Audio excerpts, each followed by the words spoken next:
বিসমিল্লাহির রহমানির রহিম।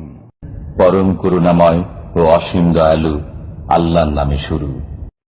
ومن أحسن قولا ممن دعا إلى الله وعمل صالحا وقال إنني من المسلمين।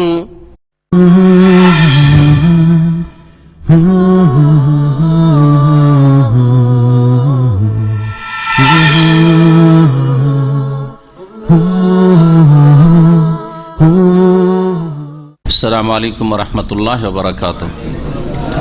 বিসমিল্লাহির রহমানির রহিম। আলহামদুলিল্লাহি রাব্বিল আলামিন ওয়াস সালাতু ওয়াস সালামু আলা সাইয়্যিদিল মুরসালিন নবিয়িনা মুহাম্মদ ওয়া আলা আলিহি ওয়া সাহবিহি আজমাইন। আম্মা বা'দ, ফাকাদ ক্বালা আল মুআল্লিফ রাহিমাহুল্লাহু তাআলা ওয়া আন আবি বুরদা ইবনে আবি মুসা আন আবিহি রাদিয়াল্লাহু আনহুমা ক্বাল ক্বালা রাসূলুল্লাহ সাল্লাল্লাহু আলাইহি ওয়াসাল্লাম লা নিকাহা ইল্লা বিওয়ালি। রাহু আহমদ ওয়াল আরবাতু ওয়াসসাহাহু ইবনুল মাদিনি ওয়াত তিরমিজি ওয়া ইবনু হিব্বান ওয়া উইল্লা বিল ইরসাল। ওয়া রাওয়াল ইমাম আহমদ আনিল হাসান আন ইমরান ইবনুল হুসাইন মারফুআ লা নিকাহা ইল্লা বিওয়ালিইন ওয়া শাহিদাইনি। ওয়া আন আয়েশা রাদিয়াল্লাহু আনহা ক্বালাত ক্বালা রাসূলুল্লাহ সাল্লাল্লাহু আলাইহি ওয়াসাল্লাম আইয়ুমা ইমরাতিন নাকাহাত বিগাইরি ইযনি ওয়ালিহা ফানিকাহুহা বাতিলুন ফাইন দাখালা বিহা ফালাহাল মাহরু বিমাস্তাহাল্লা মিন ফারজিহা ফাইন ইস্তাজারু ফাসসুলতানু ওয়ালিয়্যু মান লা ওয়ালিয়্য লাহু। আখরাজাহুল আরবাআতু ইল্লা আন-নাসাই ওয়া সাহাহু ইবনু আবু আওয়ানাতা ওয়া ইবনু হিব্বান ওয়াল হাকিম।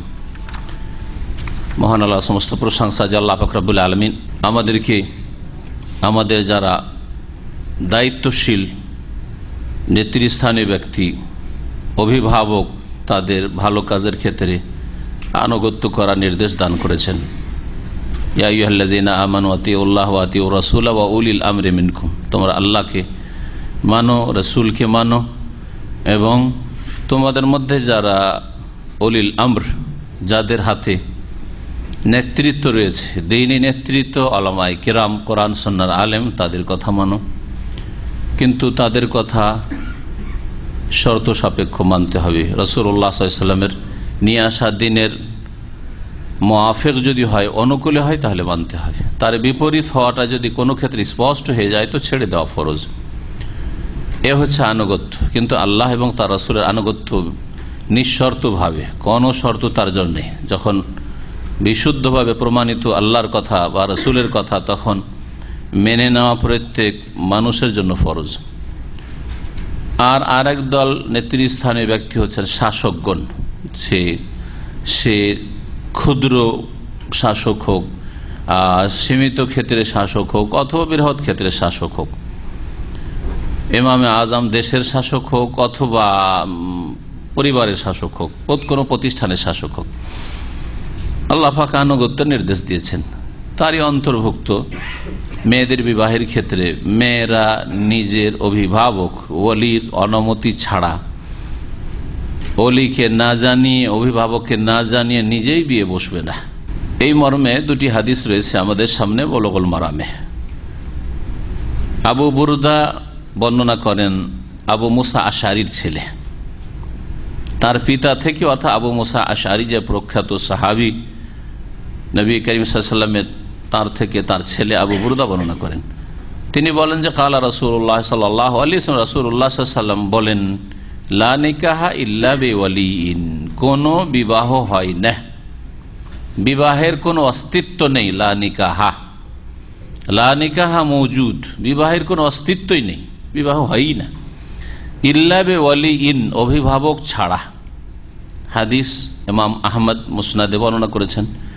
ওয়াল আরবা, আরও চারজন ইমাম, হাফেজ ইবনে হাজার রহমতুল্লাহর ভাষায় চারজন বলতে তিনি ভূমিকাতে বুলুগুল মারামের যারা ভূমিকা প্রথমটা পড়বেন তাতে তিনি বলে দিয়েছেন যে আমি আরবা বলতে কোন কোন ইমামকে বুঝিয়েছি, তাদের কিতাব বুঝিয়েছি, খামসা বলতে কি বুঝিয়েছি, সিত্তা বলতে কি বুঝিয়েছি, সাবা বলতে কি বুঝিয়েছি, সালাসা বলতে কি বুঝিয়েছি, সবগুলি তিনি সেখানে স্পষ্ট করে দিয়েছেন। তাহলে এই কথাগুলি বোঝার জন্য ভূমিকাটা মনে রাখতে হবে। আরবা বলতে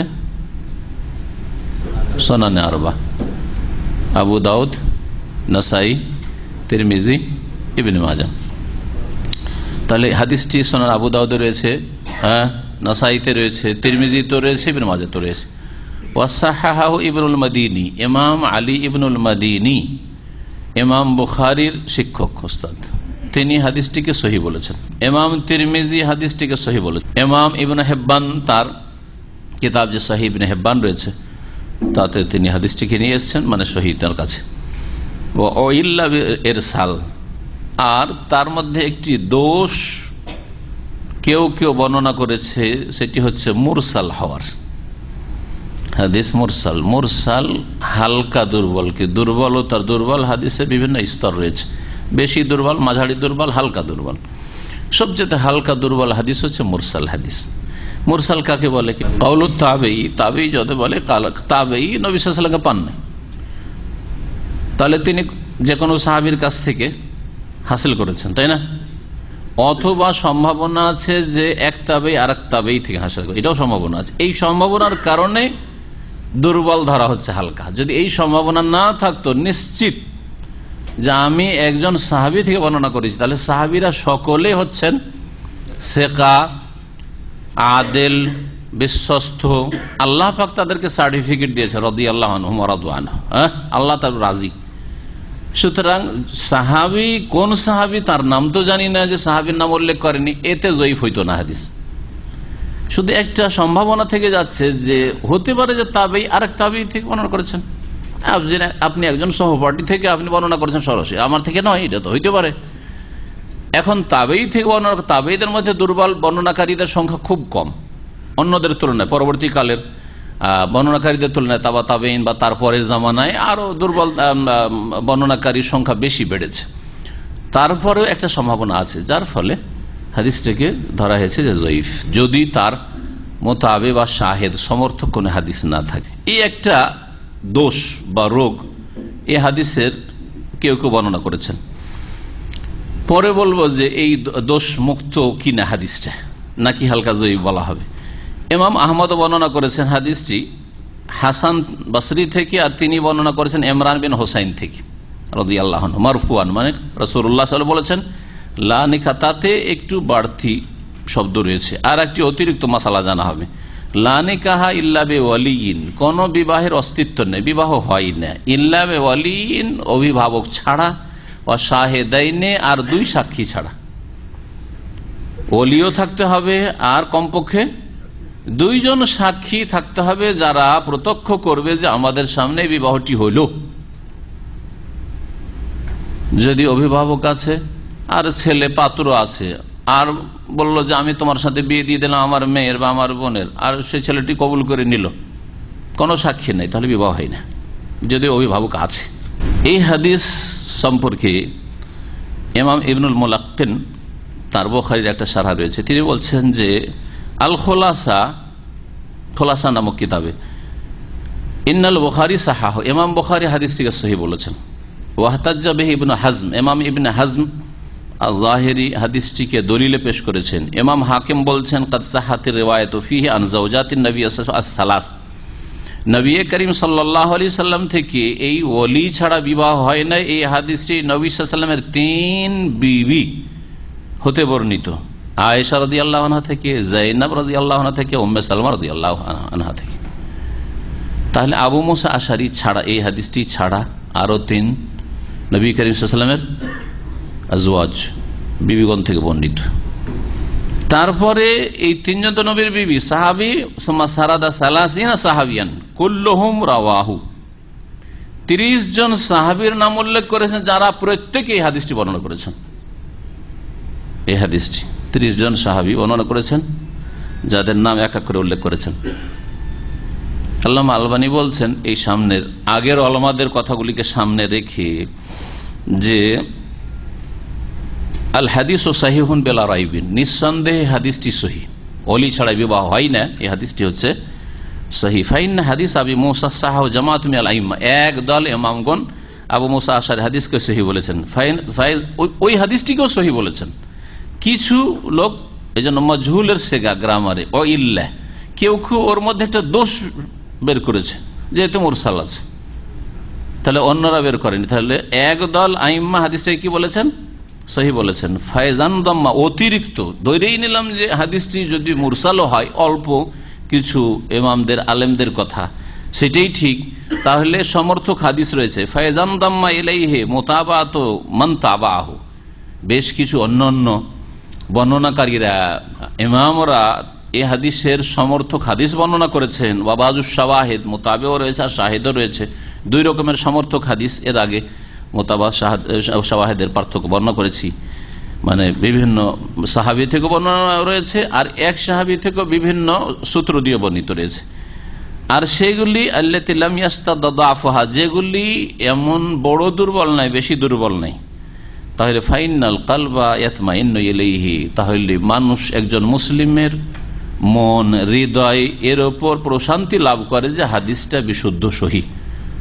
এত সাহাবায়ে কেরাম বর্ণনা করেছেন, এই হাদিসের সমর্থক মুতাবা শাওয়াহিদ রয়েছে, সুতরাং হাদিস হচ্ছে সহিহ। এই ছিল একটি হাদিস যে ওলি ছাড়া বিবাহ হয় না। দ্বিতীয় হাদিসটা দেখি, আয়েশা রাদিয়াল্লাহু আনহা থেকে বর্ণিত। তিনি বলছেন, কালা রাসূলুল্লাহ সাল্লাল্লাহু আলাইহি ওয়াসাল্লাম বলেন, আইয়ুমা ইমরাতিন নাকাহাত বিগাইরি ইযনি ওয়ালিহা, যে কোনো মহিলা ইমরা নাকাহাত বিবাহ বসে যায়, বিগাইরি ইযনি ওয়ালিহা তার অভিভাবকের অনুমতি ছাড়া যদি বসে যায় বিবাহ, নিজে থেকে বিয়ে করে নেই, বেরিয়ে গিয়ে কোর্টে বিয়ে করে নিল, অথবা কোনো গ্রামে বেরিয়ে চলে গেল, ছেলে অনেক সময় নিজের আত্মীয় স্বজনের বাড়ি, কোন বন্ধুর বাড়ি নিয়ে গিয়ে বসে আছে, ও গ্রামবাসী বিয়ে পড়াই দিল, সব ঘটে থাকে, বেহায়া বেপরদা পরিবারে, সমাজে। জি, বেগাইরে ইযনে ওয়ালি, বিনা অনুমতিতে যদি বিয়ে এরকম বসে যায় কোন মহিলা, ফানিকাহুহা বাতিলুন, তার বিবাহ হচ্ছে বাতিল। এই হাদিসে একবার উল্লেখিত হয়েছে, আরেকটি হাদিস রয়েছে ফানিকাহু বাতিলুন বাতিলুন বাতিলুন, তিনবার করে বলা হয়। এক কথা একবার বললি যথেষ্ট, নিকাহ বাতিল। কিন্তু এই বাতিল নিকাতে এইরকম করে বিনা অভিভাবকের না জেনে এরকম কোন ছেলে বিয়ে করে নেয় আর মেয়ে বিয়ে বসে গেল, তারপরে এইরকম ওর সাথে মেলামেশা হয়ে গেছে, সহবাস হয়ে গেছে, তাহলে কি হবে? বলছেন নবী করিম সাল্লাল্লাহু আলাইহি ওয়াসাল্লাম, ফাইন দাখালা বিহা ফালাহাল মাহরু, যদি তার সাথে তার সহবাস হয়ে গিয়ে থাকে, এই অবৈধ বাতিল বিবাহ দিয়ে যদি সহবাস হয়ে গিয়ে থাকে, আর ও আগে থেকে মেলা কিছু হয়ে থাকে, তারপরেই বের হওয়ার জন্য এই ঝুঁকি নেই, জানের পরোয়া করেন না, এ নিয়ে গিয়ে আমাকে মেরে দিতে পারে, তার বন্ধু বান্ধব নিয়ে ধর্ষণ করতে পারে, ষড়যন্ত্র করতে পারে, আমাকে ওই খেজুর খাওয়ার মতো, খেজুর খেয়ে আঁঠির মতো ফেলে দিতে পারে, সবকিছু এগুলো কমন সেন্সে একটা পুরুষ হোক আর নারী হোক, একটা ছেলে হোক আর মেয়ে হোক বুঝে, তারপরে এই রিস্ক নিয়ে বেরিয়ে চলে যাচ্ছে একটা ছেলের সাথে, একটি মেয়ে বা একটা মহিলা, তার মানে তার আগে মেলা কিছু তার হয়েছে। এইরকম বিবাহ, অলি ছাড়া বিবাহ করার পরে যদি সহবাস করে নিয়ে থাকে, ফালাহাল মাহর, তাহলে ওই মহিলার জন্য মাহার আবশ্যক রয়েছে, মোহর দিতে হবে। অথচ বিয়ে হয়নি, তারপরে মোহর দিতে হবে। বেমাস্তাহাল্লা, কেন মোহর লাগবে? বেমাস্তাহাল্লা মিন ফারজিহা, কারণ তার লজ্জা স্থানকে ওই পুরুষ, ওই ছেলে হালাল করেছে, হালাল করে নিয়েছে, ব্যবহার করেছে, সুতরাং মোহর দিতে হবে। যদি মোহর নির্ধারণ করে থাকে তাহলে নির্ধারিত মোহর দিতে হবে, যেটা দেশের ভাষায় কাবিন বলছে। কালকে একবার জিজ্ঞেস করছে যে কাবিন আর মোহর কি একই জিনিস? কাবিন 5 লাখ টাকা বেঁধে দিলে তো 5 লাখ টাকা দিতে হবে। তার মানে এমন অজ্ঞতা আমাদের সমাজে রয়েছে যে ভাবছে যে 5 লাখ টাকা লিখিয়ে দিলাম, ওইটা শুধু কাবিন নামা থাকলো, ওটা দেওয়া লাগবে না। কোনটা দেওয়া লাগবে? মোহর। মানে আমি যেটা মনে ধরে রেখেছি যে আমি 50,000 দেব, আর বাকি 5 লাখ লিখবা লিখো। হ্যাঁ, এত অজ্ঞতা। অথচ এর আগে বলেছি যে আল মুসলিমুন আলা শুরুতিহিম, নবী করিম সাল্লাল্লাহু আলাইহি ওয়াসাল্লামের হাদিস, মুসলিম তাদের বৈধ শর্তের ওপর অটল থাকবে। যদি 50 লাখ টাকাও চাই, কোটি টাকাও কেউ যদি তার মেয়েকে বিবাহ দেওয়ার বিনিময়ে চাই, তো এটা হচ্ছে জায়েজ শর্ত। ওর মেয়ের মূল্য বেশি, ওর বোনের মূল্য বেশি, চেয়েছে, ও নিজে মূল্য বেশি মনে করে, আপনার পোষাইলে কেনেন, আর না হলে কেনেন না, বিবাহ করিয়েন না, আপনি অন্য জায়গায় খুঁজেন। আমরা বিভিন্ন দোকানে যাচ্ছি, আরে এত দাম জুতার এই দোকানে নয়, চলো কোনো জায়গায় চিপ রেটে খুঁজি, এখানে একটু ভাড়া বেশি তো, অথবা যে কোনো কারণে হয় অনেক জায়গায় একই জিনিস কিন্তু এক এক জায়গায় দাম বেশি থাকে, না আমার পোষার নিলাম না, বা অথবা এই কোম্পানি নিলাম, অন্য কোম্পানিগুলো নেবো, করছি না। তাহলে ভাই যেই পরিবারে যাচ্ছেন আপনি, ওরা দিতে চায় না সস্তায় 50,000 মোহরে, তো আপনি যাবেন কেন? ছেড়ে দিয়ে টান দেন, অন্য জায়গায় খোঁজেন। বিয়ে করবেন শর্তে আপনি স্বাক্ষর করবেন, মেনে নেবেন যে 5 লাখ টাকা দেব, আর তারপরে দেবেন না, এই ধোঁকাবাজি এবং এটা মানুষের হক নষ্ট করা। কিয়ামতে জবাব দিতে হবে মানুষের, এই হচ্ছে এটি হক, জুলম বান্দার উপর। ফাইনিস, আচ্ছা যদি নির্ধারণ না করে, এই বিয়ে পড়িয়ে দিয়েছে, মোহরও বাঁধেনি, এটা হইতে পারে, তাহলে মাহারে মিসল দিতে হবে। এটা হচ্ছে ফোকাহে কেরামদের ইত্তিফাক, ঐক্যমত, যে যদি কোনো মেয়েকে বিবাহ করে ফেলে, বিবাহ করে নিয়েছে, যেগুলো বিবাহের জন্য শর্ত রয়েছে, রুকুন রয়েছে, গত সপ্তাহে আলোচনা করি, সবগুলি ঠিক আছে, বিবাহ করে নিয়েছে, কিন্তু মোহর নির্ধারণ করেনি, মোহর দিতে হবে। তো কি দিতে হবে সেটা? মাহারে মিসল, মানে ওই মেয়ে, যেই মেয়েটিকে বিয়ে করছে, ওর আর বোনগুলির মোহর কেমন আছে, ওর খালা ফুফুর মোহর কেমন আছে, ওই রকম পরিবার যে গ্রামে, ওই গ্রামে আছে বা আপনার গ্রাম আছে, ওগুলোতে সাধারণত মেয়েদের মোহর কতটা আছে, ওই রকম দিতে হবে। মাহারে মিসল দিকে বলা হয়। ফাইনিস্তা জারু, যদি আপোষে ঝগড়া বেঁধে যায়, মোহর দিতে হবে, বলছে না মোহর দেবো না, ও নিজে থেকে উঠে এসছে, আমার কি দোষ, জি মোহর দেব না। অথবা ওলির ক্ষেত্রে ওলি নাই, আসল যে শরীয়ত সম্মত ওলি, কাছের বাপ, দাদা বা ছেলে, ভাই আসবে, যে কাকে প্রথম প্রাধান্য দিতে হবে, এই বিষয়গুলি আলোচনা করবো ইনশাআল্লাহ। এমন না যে খেয়াল ঘুষি গিয়ে বাপ থাকতে দাদা বিয়ে পড়িয়ে দিল, হ্যাঁ, দাদা থাকতে ছেলে বিয়ে পড়িয়ে দিল, হ্যাঁ, বা ছেলে থাকতে দাদা থাকতে ভাই বিয়ে পড়িয়ে দিল, এ চলবে না। এরও শরীয়তে নিয়ম রয়েছে যে আকরাব, অধিক নিকটবর্তী থাকতে, আদ বা নিকটবর্তী কিন্তু একটু দূরের, সে ওলি হইতে পারে না। যদি আপোষে দ্বন্দ্ব হয় বেলায়াত নিয়ে, অভিভাবকত্ব নিয়ে, অথবা আদান প্রদানের ক্ষেত্রে, ফাসুলতান ওয়ালিউম আল্লাহ ওয়ালি আল্লাহ, যার কোনো অভিভাবক নেই তার অভিভাবক হচ্ছে সুলতান, মানে শাসক। দেশের সরকার, দেশের সরকার তো রাষ্ট্রপতির কাছে পৌঁছবেন নাকি, প্রধানমন্ত্রীর কাছে, না বাদশার কাছে পৌঁছবেন? হ্যাঁ, বাদশার, যে দেশে বাদশাহী আছে, যে দেশে অন্য কোনো সিস্টেম আছে, তাদের প্রতিনিধি আছে প্রতিটি ডিস্ট্রিক্টে, তাদের প্রতিনিধি আদালতে প্রতিনিধি হোক, অথবা রেজিস্ট্রেশন প্রাপ্ত কিছু কাজী হোক, যাদেরকে দিয়ে রেখেছে অনুমতি যে তোমরা বিয়ে টিয়ে পড়াইতে পারো, বিয়ে তালাক এগুলো করাতে পারো, ওরা হচ্ছে অভিভাবক, কারণ ওরা হচ্ছে সরকারের প্রতিনিধি, সেই ওলি হবে। একজন অমুসলিম মহিলা যদি ইসলাম গ্রহণ করে, কারণ ওর তো কেউ নেই, কারণ কাফের তো তার ওলি হইতে পারে না, কাফের কখনো ওলি হইতে পারে না কোনো মুসলিমের। সুতরাং এই ক্ষেত্রে এর বিয়ে পড়াবে কে? মেয়ে বিয়ে করতে চায়, হ্যাঁ রাজি আছে, কে বিয়ে পড়াবে? কাজী তো বিয়ে পড়াবে, কিন্তু বিয়ের ওলি কে হবে? শাসক, হ্যাঁ, শাসকের প্রতিনিধি। সৌদি আরবে জানো ইসলামিক আদালতে গেলে যদি নিউ মুসলিম হয়, তো তার জন্য ওলি তালাশ করবে না, প্রমাণ সার্টিফিকেট যে সে ইসলাম গ্রহণ করেছে, তাহলে সরকার বিয়ে পড়িয়ে, সরকারের কাজী, সরকারের প্রতিনিধি হিসাবে বিয়ে পড়িয়ে দিবে ওলি হয়ে। আর যদি দেখেন মুসলিম আছে, একজন মুসলিম মেয়ে যদি যায় কোর্টে, কি বলে আমি বিয়ে করবো, তো তার জন্য লম্বা চড়া ফর্মালিটি আছে, যাও বাপের কাছ থেকে কাগজপত্র, হয় বাপ সরাসরি হাজির হোক আদালতে, আর না হলে বাপ বাংলাদেশ থেকে বা যে দেশে আছে সেই দেশ থেকে কাগজপত্র করে পাঠাক, সেটা আবার কি হইতে হবে, সত্যায়ন করা হইতে হবে সৌদি এমবেসি থেকে, ফরেন মিনিস্ট্রি থেকে ইত্যাদি, তারপর নিয়ে আসতে হবে। জি হ্যাঁ, যাতে করে প্রমাণ হয় যে হ্যাঁ অভিভাবকের সম্মতি আছে, অনুমতি আছে এই মেয়ের এই ছেলের সাথে বিয়ের জন্য। আখরাজাহুল আরবা, হাদিস ইমাম নাসাই ছাড়া 4 জনের মধ্যে ইমাম নাসাইকে বাদ দিয়ে দেন, তাহলে এই 3 ইমাম কে? ইমাম আবু দাউদ সুনান আবু দাউদে, তিরমিজিতে আর ইবনে মাজাতে এই হাদিসটি রয়েছে। ওয়াসাহাহু আবু আওয়ানা, ইমাম আবু আওয়ানা তার মুস্তাখরাজ কিতাব রয়েছে, তাতে সহিহ বলেছেন। ইমাম ইবনে হিব্বান সহিহ বলেছেন, মুস্তাদরাক হাকিমও রয়েছে। এই হাদিসটি সম্পর্কে ভাষ্যকার বলছেন হাদিসটি হাসান, সহিহ একটু নিচে হাসান, কিন্তু আমলযোগ্য হাদিস। এই হাদিস থেকে যে মাসাইলগুলি আমরা জানতে পারি, 2-4টি মাসলা আপনাদের সামনে পেশ করব। প্রথম মাসআলা যেটি স্পষ্ট সকলের জন্য এই হাদিস থেকে, যে আল ওয়ালিয়্যু ফিন নিকাহ শারতুন লিসিহাতিহি, বিবাহের জন্য ওলির উপস্থিতি বা ওলির অনুমতি শর্ত, বিবাহ শুদ্ধ হওয়ার জন্য। যদি বিনা অনুমতি থাকে তার বিবাহ শুদ্ধ না। ফালা ইয়াসিহু নিকাহু ইল্লা বিওয়ালি, ওলি ছাড়া বিবাহ সহি শুদ্ধ হবে না। এটাই হচ্ছে 3 ইমামের মত। ওয়াহুয়া মাযহাবুল আইম্মা সালাসা, ইমাম মালিক, শাফি, আহমদ ওয়া জামাহিরুল উলামা। অধিকাংশ সিংহভাগ ওলামা বলছেন যে বিবাহ বিনা ওলিতে হয় না। তাহলে কোর্ট ম্যারেজগুলি যে হচ্ছে, মেয়ে পালিয়ে গিয়ে অথবা কোনো এতে হচ্ছে, এতে বিবাহগুলি হয় না। লা নিকাহ বিল্লা ওলি, এই সম্পর্কে জামে ও সগীরের শারহ, হাদিসের শারহ ইমাম মানাবী বলছেন যে এই হাদিসটি লা নিকাহ ইল্লা বিওলি হাদিস মুতাওয়াতির, প্রসিদ্ধ হাদিস।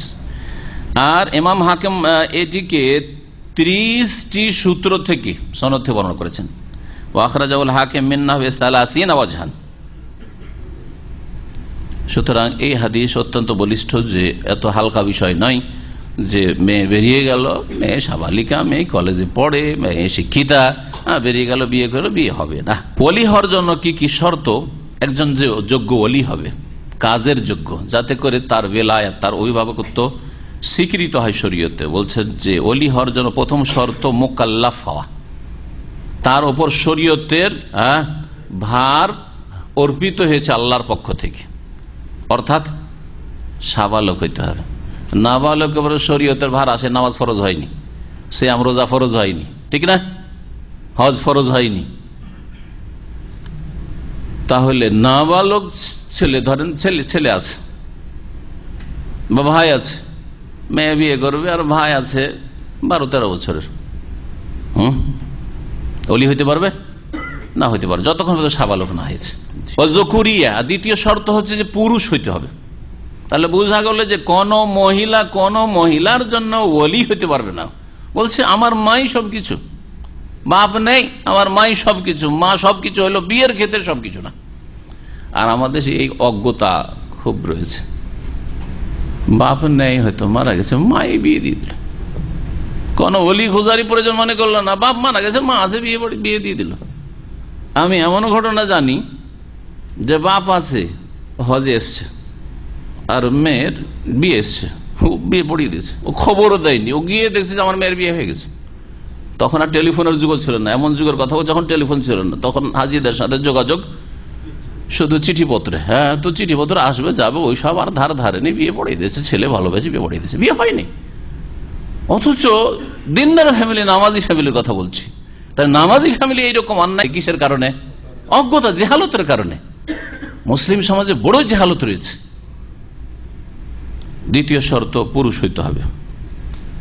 তৃতীয় শর্ত হচ্ছে রুশদফি মারিফাতে মাসালিহিন নিকাহ, বিবাহের উপকারিতা জানার ক্ষেত্রে তার যোগ্যতা থাকতে হবে। এই বিবাহ এই মেয়ের জন্য, যে মেয়ের অভিভাবককে ধরেন ভাই বিয়ে দিচ্ছে, বা দাদা বিয়ে দিচ্ছে, ছেলে সাবালক ছেলে বিয়ে দিচ্ছে, এই বিয়ে আমি যে মেয়ের বিয়ে দিচ্ছি অভিভাবক ওলি হয়ে, এই বিয়েটা এই মেয়ের জন্য কল্যাণকর হবে না অকল্যাণকর হবে, এগুলো বুঝতে হবে। এই ছেলেটা কি আসলে উপযোগী হবে? বিয়েটা কি টেকার মতো আশা করা যায়, না এই ধান্নাবাজি করছে, আসলে 2-4 দিন আমোদ ফুর্তি করে আবার তলাক দিবে। বা ছেলে অসৎ, ছেলে মদখোর, মদখোরটা তো আমার দেশে বড় দোষ। মদখোরকে কি মেয়ে বেদিনও দিতে চাই না, ঠিক না, কারণ এগুলো হচ্ছে সামাজিক অপরাধ। কিন্তু ছেলে মুশরিক, কবর পূজারি, অসুবিধা নেই, পয়সা আছে। বেনামাজি, অসুবিধা নাই, পয়সা আছে, ভালো চাকরি আছে, ইটালিতে থাকে না, আমেরিকা কানাডায় থাকে, গ্রিন কার্ড আছে, না হয় ওই সব দেশের পাসপোর্ট আছে। আউযুবিল্লাহ। তো বিবাহের মাসলাহ তারা বুঝে না যে মেয়ের জন্য কোনটা মঙ্গলজনক হবে। কয়টি শর্ত বললাম? 3টি। আর একটি শর্ত হচ্ছে ওয়াত্তেফাকুদ্দিন বাইনাল ওয়ালি ওয়াল মুওয়াল্লা আলাইহা, যে ওলি হবে আর যেই মেয়ের ওলি হবে, যেই ব্যক্তি অভিভাবক হবে, অভিভাবকের দিন ধর্ম আর যেই মেয়ের অভিভাবক হচ্ছে সেই মেয়ের ধর্ম দিন এক হইতে হবে। তার মানে কোন মুসলিম মেয়ের কোন কাফের মুশরিক বিবাহ দিতে পারবে। মেয়ে মুসলমান হয়ে গেছে, বলছে মুসলমান হয়েছে তো ধর্মীয় স্বাধীনতা আছে। এটা আমাদের ভারত উপমহাদেশে বুঝতে একটু অসুবিধা লাগছে, কারণ মেনে নেবে না, হয় ফিরাবে ইসলাম থেকে, ইসলাম কবুল করলে, আর না হলে মারবে, মেরে শেষ করবে, ঠিক না। কট্টরপন্থী হিন্দু জাতি, কারণ মুশরিক আর ইহুদি সবচেয়ে বড় দুশ্মন, এটা আল্লাহ কোরআনে বলেছেন। লাতাজাদান্না আশাদ্দান-নাস আদাওয়াতান লিল্লাযিনা আমানুল ইয়াহুদ ওয়াল্লাযিনা আশরাকু। কিন্তু আপনি ফিলিপাইন চলে যান, আমাদের সহকর্মী আছে, সাথী সঙ্গী ফিলিপাইনে আছে, একই উঠানে থাকছে, বাপ এক ধর্মের, মেয়ে মুসলমান হয়ে গেছে, হয়তো ছেলে মুসলমান হয়ে গেছে, দেখা সাক্ষাৎ চলছে, খাওয়া দাওয়া, মানে একে অপরকে মেনে নিয়েছে, তোমার ব্যক্তি স্বাধীনতা আছে, ঠিক আছে। পশ্চিমা দেশ খানিকটা এইরকম ব্যক্তি স্বাধীনতার ক্ষেত্রে কখনো কখনো হয়তো কোনো পরিবারে মেনে নিয়েছে, যদিও আসলে নামে শুধু বলে স্বাধীনতা নেই, ইসলামের কথা বলে স্বাধীনতা নেই। হ্যাঁ, নাঙ্গা হওয়ার জন্য স্বাধীনতা আছে, উলঙ্গ হয়ে কেউ যদি রাস্তায় করে বলছে এটা স্বাধীনতা। কিন্তু যদি কেউ হেজাব করে মাথায়, ওই আধা হাতের কাপড়টা আমাদের, ওদের আবার পশ্চিমা হেজাব তো বুঝতেই পারেন অধিকাংশ মহিলাদের, এদিকে জিন্স প্যান্ট টাইট, আর ওইদিকে একটা টি শার্ট গেঞ্জি টাইট হয়ে লেগে আছে, আর তার ওপরে একটু এখানে আধা হাতের একটা কাপড় বেঁধেছে, চুলো কিছু দেখা যাচ্ছে, এই স্কার্ফ যেটা, এইটা কি হেজাব মনে করে? মাথায় একটু কিছু কাপড় থাকলেই এক শ্রেণীর মুসলিম সমাজ, যেসব ইউরোপ আমেরিকা পশ্চিমা দেশে বসবাস করে, অথবা এইরকমই পশ্চিমা দের অনসারী দেশ, যেমন পূর্বে হইল জাপানে, অস্ট্রেলিয়াতে, মালদ্বীপ গেলাম, ওখানে ওই অবস্থা। সুবহানাল্লাহ, মুসলিম মেয়েরা মাথার উপরে একটা ছোট কাপড় আছে। মালদ্বীপের একটা বৈশিষ্ট্য দেখলাম, ভারতেও মুসলিম মেয়েরা বা বাংলাদেশও মুসলিম মেয়েরা মাথা খোলা, বুকের উপর একটা লটকিয়ে দিয়েছে, কি গামছা লটকিয়ে দিয়েছে। ওদের ওনাটাকে গামছা বলা উচিত, কারণ বাঙালিরা গামছা লটকায়, তাই না? তো গামছা একটা লটকে দিয়ে ঝুলিয়ে দিয়েছে আর ঘুরছে। এটা ভারত, বাংলাদেশ, পাকিস্তানের মুসলিম পরিবারে আছে, কিন্তু মালদ্বীপে এটা দেখলাম না। এমন কোন মেয়ে নেই, এয়ারপোর্টে চাকরি করছে, পুরুষদের সাথে একা করে, কিন্তু মাথার ওপর আধা হাত আর এক হাতি যাই হোক এইটুকু একটা কাপড় আছে, ওটার নাম হেজাব তাদের কাছে। পশ্চিমা সভ্যতা এটাকে হেজাব বুঝেছে মুসলিম মেয়েরা, আসলে এটা হেজাব নাই। ওইটা যেমন হেজাব নাই, তেমনি এই নাঙ্গা চলাফেরা করা, মাথা খুলে ভারত, বাংলাদেশ, পাকিস্তানে যে মুসলিম অনেক মেয়েদের, যুবতীদের, মহিলাদের, এটা বেহায়া, আরো বেশি বেহায়া ব্যাপার দেওয়া, বরং কোনোটাই একে অপর থেকে কম না। একই ধর্মের অনুসারী হইতে হবে, এটা ভারত, বাংলাদেশে হয়তো সাধারণত মেনে নিতে চাইবে না, কিন্তু এমনও দেশ আছে যেখানে মেনে নেই। সুতরাং হয়তো বা সম্পর্ক হয়ে গেছে, ঠিক আছে, তুমি ধর্মকর্ম তোমার করো, কিন্তু আমাদের যাতায়াত থাক। এখন মেয়ে হয়েছে মুসলিম আর বাপ হচ্ছে হিন্দু বা খ্রিস্টান, যদি বিয়ে দেয়, এই ক্ষেত্রে ওই খ্রিস্টান বাপ মুসলিম মেয়ের বিয়ে দিতে পারবে না? পারবে না। কিন্তু মেয়েও খ্রিস্টান আর বাপও খ্রিস্টান, ওলিও খ্রিস্টান, বিয়ে দিতে পারবে না? পারবে না? পারবে। বোঝা গেছে? মেয়েও নাস্তিক আর বাপও নাস্তিক, বিয়ে দিতে পারবে না? পারবে না? পারবে, ওলি। কারণ খবিস ওলি, বুঝছেন না? নোংরা ওলি। কিন্তু একটা মুসলিম মেয়ে নামাজি, ওর বাপ হচ্ছে নাস্তিক, হ্যাঁ, ভাই হচ্ছে নাস্তিক, তাহলে ওলি নয়, সে মুসলিম নয়, যেহেতু ওলি নয় সে। তো একই দিনের হইতে হবে, এটা হচ্ছে। তাহলে কটি হইল? এই চারটি শর্ত কিসের জন্য? ওলি হওয়ার জন্য। এখন একটা শর্ত হচ্ছে সততা, আদালত, ন্যায় পরায়ণ হওয়া, সত্যবাদী হওয়া, ফাসেক না হওয়া, ফাসেকি থেকে মুক্ত হওয়া, এটা শর্ত কি না, এতে ইখতিলাফ রয়েছে। ইখতিলাফ ভাষ্যকার উল্লেখ করেছেন, হয়তো যখন আসবে উল্লেখ করবে। একদল বলছেন যে এটাও শর্ত, অর্থাৎ যে ওলি হবে সে যেন ফাসেক না হয়, সে যেন ফাসেক না হয়। তার মানে ধরেন ও হারাম খায়, সুদ খায়, ঘুষ খায়, বাপ মুসলমান, সুদ খায়, ঘুষ খায়, ফাসেক না হয়, কাফের হলে আবার একমত সবাই। কাফের যদি হয়, কোনটা কুফরি? কবর মাজারে সিজদা করা কুফরি, বড় শিরক। নামাজ ছাড়া একদল ওলামাদের কাছে, গবেষক ওলামাদের কাছে কুফরি। তাহলে যারা এই বিশ্বাস রাখে যে বেনামাজি মুসলিম থাকে না, তাদের জন্য ওই মেয়েও যদি বিশ্বাস রাখে, বা ওখানকার মুসলিমরা যদি এই বিশ্বাস রাখে যে বেনামাজি মুসলিম নয়, তাহলে ওই লোক অভিভাবক হতে পারবে না একটা নামাজি মেয়ের। যেমন সৌদি আরবে সাধারণ লোকও জানেন যে বেনামাজি মুসলিম না, মাফি সালাম মাফি ইসলাম, এটা একটা মূর্খ সৌদিও জানে। কথা বোঝা গেছে? কারণ এটাই হচ্ছে সহি কথা কোরআন হাদিসের আলোকে, এবং এখানকার ওলামায়ে কেরাম, আইম্মায়ে কেরামদের মত, যে নামাজ 5 ওয়াক্ত পড়ে না তার মানে মুসলিম নয়। তাহলে এইখানে একজন নামাজি মেয়ের বিয়ে দেবে, ওলি হইতে পারবে না। কিন্তু ধরেন বাংলাদেশে, ভারতে বেনামাজিকে মনে করে এমন কোন অপরাধ, নামাজটা পড়ে না, বাকি সব ভালো। হ্যাঁ, বেনামাজিকে বড় ফাসেক মনে করে, কিন্তু কাফের মনে করে না। তো এই ক্ষেত্রে ইখতিলাফ আছে যে ফাসেক হইলে অভিভাবক হইতে পারবে কিনা। একদল বলছেন ফাসেক অভিভাবক হইতে পারবে না, মৃত্যু বা চরিত্র ভালো না। বাপের চরিত্র যদি ভালো না হয় তো মেয়ের খারাপ ছেলের সাথে বিয়ে দিয়ে দিবে। কারণ যে চরিত্রহীন জামাই খুঁজবে, ধার্মিক জামাই তার পছন্দ হবে না। আরে ঘরে ধার্মিক লোক আসলে আমাকে নামাজ পড়া লাগবে, হ্যাঁ, আমারও এই ডানে বামে চলা মুশকিল হয়ে যাবে, তাই না? তো এই ক্ষেত্রে একদল বলছেন যে ফাসেক হইলেও ওলি হতে পারবে না। তো তাদের কাছে 5 নম্বর শর্ত হচ্ছে আদালত, সততা শর্ত। ওলি সাবালক হতে হবে, শরীয়তের যাতে করে দায়িত্বভার তার উপরে এসে যায়, পুরুষ হইতে হবে। তারপরে বিবাহের উপকারিতা অপকারিতা সম্পর্কে জ্ঞানী হইতে হবে। হ্যাঁ, তারপরে অভিভাবক আর যে মেয়ের বিবাহ দিচ্ছে দিন দুইজনের একই হইতে হবে। আর একটা ফাসেকি মুক্ত হইতে হবে, সততার শর্ত, যেটাতে দ্বিমত রয়েছে, কিন্তু আগের 4টিতে কোনো দ্বিমত নেই। ওলি কাকে বলে এ সম্পর্কে বলছিলাম একটু আগে যে ওলি কাছের থাকতে দূরের হবে না। ওলি হচ্ছে হুয়া আকরাবুর রিজালি ইলাল মারআতি, মেয়ের সবচাইতে নিকটবর্তী পুরুষ,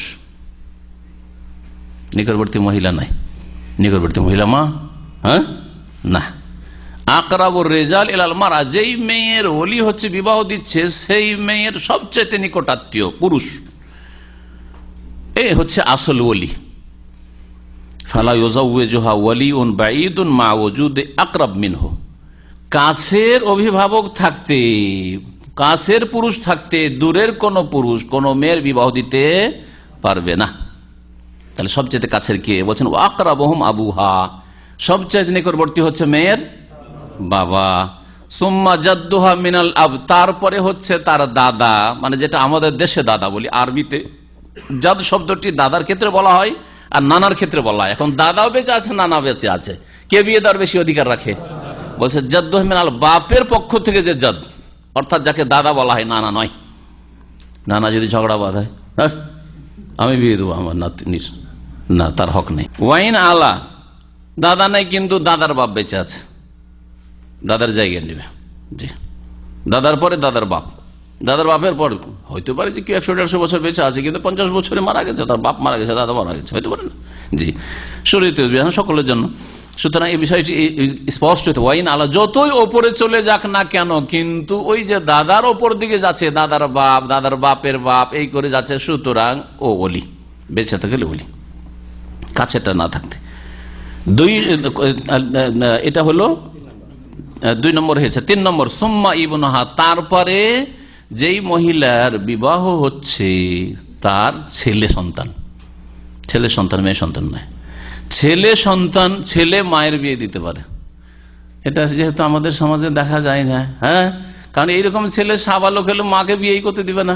মায়ের কোন উঠেছে রে বাপরে বাপ, মা বিয়ে করবে আর ছেলে বিয়ে দিবে, ছেলের জন্য লজ্জাকার বিষয়, কুসংস্কার এগুলো, আমাদের কুসংস্কার। শরীয়তে আছে, নবী করিম সাল্লাল্লাহু আলাইহি ওয়াসাল্লামের এক সাহাবী, আমি ওইটা পড়ে আসিনি, কিন্তু এক সাহাবী বলছেন আমি সাবালক ছেলে, আমার মায়ের বিবাহ বসবে, আমি মায়ের বিবাহ দিয়েছি বলি হয়ে। জি হ্যাঁ, সেই হাদিস। 3 নম্বরে তাহলে ছেলে মায়ের বিয়ে দিবে অলি হয়ে, ছেলে, তাহলে ভাইয়ের আগে ছেলের হক। ওয়াইন নাজালা, যতই নেমে যাক, ছেলে নাই কিন্তু ছেলের ছেলে, ছেলের ছেলে, যেটা আমাদের ভাষায় পোতা, নাতি না, নাতি দূরের, মানে মেয়ের ঘরটা না, ছেলের ঘরের নাতি, যারা নাতি সবটাকে নাতি বলেন তারা, কিন্তু গোপালগঞ্জের লোকেরা ভালো, মাশাআল্লাহ, ওরা আবার পোতা বলে। পোতার নাতিতে পার্থক্য হয়ে যায়, বোঝা যায়, বুঝছেন? আবার পোতাটা আপনাদের বুঝে অভ্যাস নেই, সেজন্য বুঝে। গোপালগঞ্জের লোক বুঝছেন না, মানে ছেলের ছেলে, ছেলের ঘরের ছেলে যদি হয় তো ওটা হচ্ছে পোতা, আর মেয়ের ঘরের ছেলে যদি হয় তো সেটা হচ্ছে নাতি। জি জি, এটা হচ্ছে আমাদের রাজশাহী, মালদহ এই এলাকার ভাষা, আবার গোপালগঞ্জের সাথে মিলছে। আমাদের দাওয়াতি কাজ করে কোন এলাকার কোন ভাষা আছে আমাদের অনেক নলেজ হয়ে যায়, তাই না? কারণ মাসলা জিজ্ঞেস করে যে আমার এক নাতির এই সমস্যা, কোন নাতি, বুঝতে হয় আমাদেরকে। জি হ্যাঁ, জি, বাপ, তারপরে দাদা, ছেলে, হ্যাঁ, ছেলে ও একসাথে, ছেলের যত নিচে চলে যাক একটার মধ্যে ছেলে, ছেলের ছেলে, ছেলের ছেলের ছেলে, সব ওই ছেলের অন্তর্ভুক্ত। এই জন্য যেমন ছেলে বিয়ে করতে পারে না নিজের মাকে, তেমন ছেলের ছেলের ছেলে বলছে না আমার তো দূরের দাদি, দাদির সাথে রহস্য মজাক করে আমাদের বেকুব সমাজে, মূর্খ সমাজে। ওই রকমই হারাম দাদি নানি, ওই রকমই হারাম যেমন নিজের মা হারাম। জি, উম্মাহাত হুকুমের মধ্যে শামিল। উম্মাহাত শুধু নিজের মা নাই, বাপের মা, মায়ের মা, ওরাও মা। জি, উম্মাহাত কোরআনের ভাষায়। জি, তিনটা হলো আল আকরাফাল আকরাব, যত কাছের হবে তাকে অগ্রাধিকার দেওয়া হবে। তারপরে 4 নম্বরে হস্তম্মা শাকিকুহা, তারপরে আপন ভাই, মেয়ের আপন ভাই কি হবে? ওলি হবে। কারণ ভাই 3 রকমের আছে। ভাই কত রকমের? আমাদের দেশে এত রকমের ভাই না, ইসলামে 3 রকমের ভাই আছে। আমাদের দেশে তো খালাতো ভাই, ফুফাতো ভাই, মামাতো ভাই, চাচতো ভাই, চাস্তোর চাস্তো ভাই, ভাইয়ের শেষ নাই। এগুলো ভাই ভাই না, এগুলো ভাই এমনি বংশ বা আত্মীয়তা এদের সাথে আছে, কিন্তু শরীয়তে হালাল হারামের ক্ষেত্রে, বিবাহের ক্ষেত্রে এরা ভাই নয়। আমি যেটা বলছি ওই ভাই নয় এটা। তো শরীয়তে হালাল হারামের ক্ষেত্রে সম্পর্কিত ভাই হচ্ছে 3 রকম, আর 3-এর সাথে আর একটা লাগানো দিয়ে 4 করা যেতে পারে। তা হচ্ছে আপন ভাই, বাপ মা 2 দিক থেকে শরিক, বাপ মা এক, আপন ভাই যেটাকে আমরা বলি, শাকিক বলা আরবিতে। 2 নম্বরে হচ্ছে বাপ শরিক, বাপের শরিক মা 2, হ্যাঁ, বই মাতৃয় হইল, এটা মা হচ্ছে 2 আর বাপ হচ্ছে 1, তো বই মাতৃয়, তাই না? জি। 3 নম্বর হচ্ছে বই পিতৃ, মা 2 কিন্তু, হ্যাঁ, বাপ 2 কিন্তু মা হচ্ছে 1, এটা হচ্ছে বই পিতৃ। পিতা 2 একাধিক কিন্তু মা হচ্ছে একটাই, মা 2 জায়গায় বিবাহ বসেছে। এই 3 ভাই অলি হবে, কিন্তু ধারাবাহিক সিরিয়ালের সাথে, তরতিবের সাথে। যদি আপন ভাই থাকে তাহলে সৎ ভাই হবে না, বই মাতৃয় বই পিতৃ হবে না। আপন ভাই না থাকলে তখন বই পিতৃ বেশি, বই মাতৃ যে সৎ ভাই, বাপের শরিক, বাপের দিকটা শক্তিশালী। আর তারপরে তখন বই মাতৃয় যেটা মানে সৎ ভাই যেটা, আর তারপরে হচ্ছে যদি সৎ ভাইও না থাকে তখন কোনটা?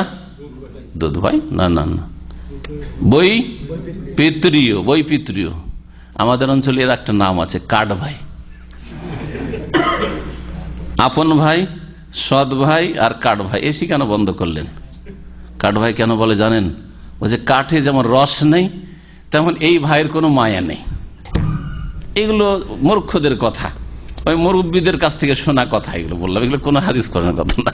সুম্মা শাকিক আপন ভাই, অথবা বলছে সুম্মা আখুহা লিআব ওয়া হাকাযা আলা হাসবে তাকদীমে ফিল মিরাস, মিরাসে উত্তরাধিকারের ক্ষেত্রে, উত্তরাধিকারীর ক্ষেত্রে মানে ওয়ারাসাতের ক্ষেত্রে যেই সিরিয়াল রয়েছে যে আপন ভাই থাকতে সৎ ভাই পাবে না, ওই রকম। ভাই যদি একাধিক থাকে কোন ভাই বিয়ে দিবে? বড় ভাই। দলিল যে মাস্ট বড় ভাই দিবে, ওর জরুরি। তো যদি দ্বিতীয় ভাই বিয়ে দিয়ে দেয়, তৃতীয় ভাই বিয়ে দিয়ে দেয়, হবে না, এসব মাসলা তখন আসবে। হ্যাঁ, কারণ স্তরের দিক দিয়ে তো সমান, বড় ভাই, মেজো ভাই, ছোট ভাই সবাই তো সমান ভাই, আপন ভাই, সবগুলি আপন ভাই। এইদের খুব বেশি বলা যেতে পারে যে বড়কে শ্রদ্ধার হাদিস রয়েছে, কব্বের 2 জন লোক কথা বলতে এসেছে নবী করিম সাল্লাল্লাহু আলাইহি ওয়াসাল্লামের সাথে। একজন একটু বয়স্ক, আর একজন একটু অল্প বয়সের, ওর চাইতে কম বয়সের। ওই যে কম বয়সের ও আবার বাকপটু, কিছু লোক থাকে বয়সে তো আমার বাপ বড়, কিন্তু আমাদের অঞ্চলে একটা কথা আছে, ওটাকে হাবে তবে তো আমি বড়, হাবে তবে মানে বেশি কথা বলে আর কি, হাবে তবে বাকপটু হয় আর কি। জি, তো ওই রকম ব্যাপার আছে। তো ওই লোক যে বয়স কম, ও একটা ঘটনা নিয়ে, একটা খুনের ঘটনা, ইহুদিরা খুন করেছিল এক মুসলিমকে, ঘটনা নিয়ে 2 ভাই এসছে, এক ভাই ছোট, এক ভাই বড়। ছোট ভাই বেশি কথা বলা শুরু করেছে।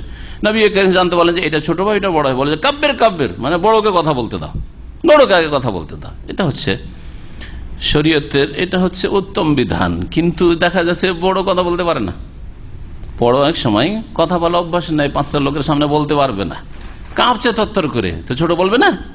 এখন মাসলা দেখেন, বলছে ইজা জাওয়াজাল মারআতাল ওয়ালিউল আবআদ মা ওজুদিল আকরা ফাখতালাফাল উলামা, কাছের ওলি অভিভাবক থাকতে দূরের ওলি যদি বিবাহ দিয়ে দেয়, যেমন বাপ আছে, দাদা বিয়ে দিয়ে বসে আছে, এই যে কথা পাকা করে বিয়ে দিয়ে দিয়েছে, বাপ নাই, হয়তো বাইরে বিদেশে চাকরি করে, দাদা বিয়ে দিয়ে দিচ্ছে, হ্যাঁ, মেয়ের বাপ বলছেন না আমি এই বিয়েতে রাজি না, সমস্যা।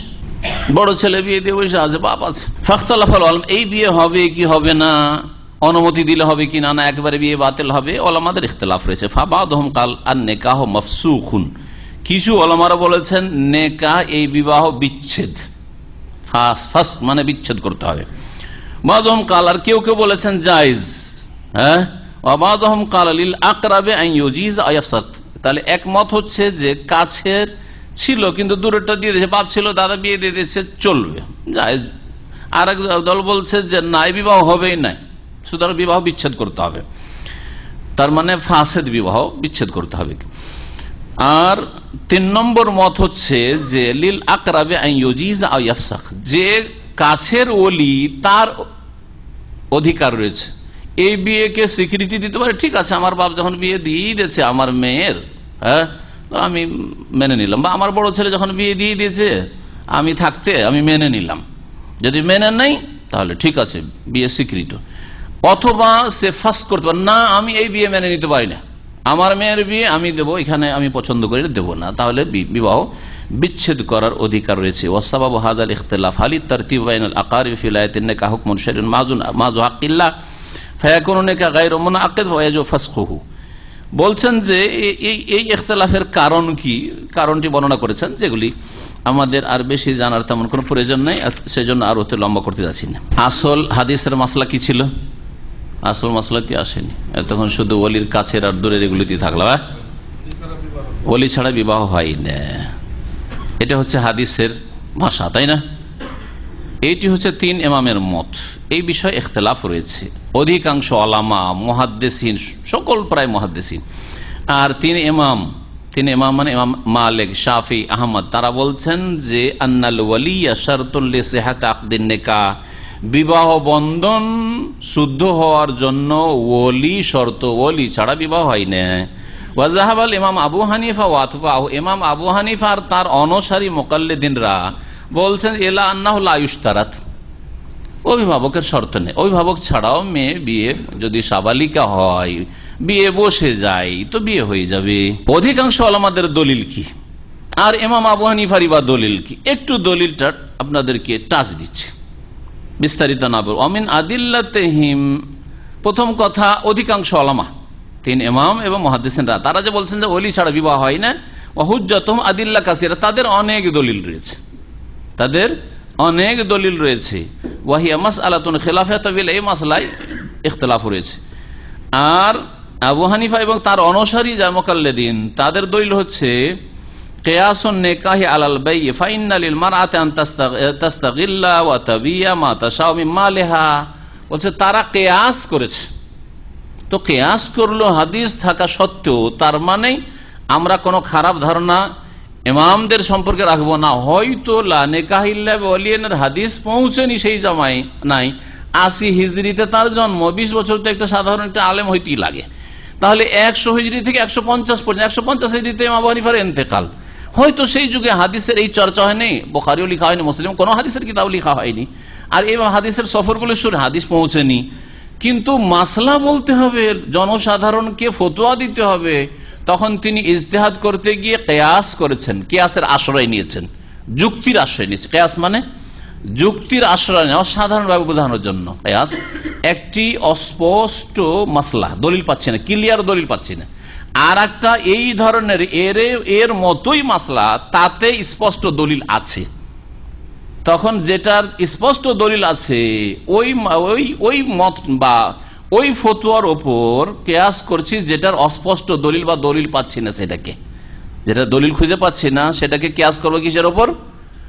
এমন একটা মাসলার উপর যেই মাসলার দলিল প্রমাণ আমাদের কাছে আছে, এটা হচ্ছে কিয়াস। তো সেই যুগে হয়তো হাদিস ছিল না, অবশ্যই হাদিস যদি সহিহ সনদে পৌঁছে আর হাদিস যদি পেয়ে যান তো হাদিস অস্বীকার কখনো করবেন ইমাম আবু হানিফা রাহমাতুল্লাহ আলাইহি, এটা হচ্ছে আমাদের ভালো ধারণা। কিন্তু কিয়াসের আশায় কেন নিলেন? হয়তো হাদিস পৌঁছেনি।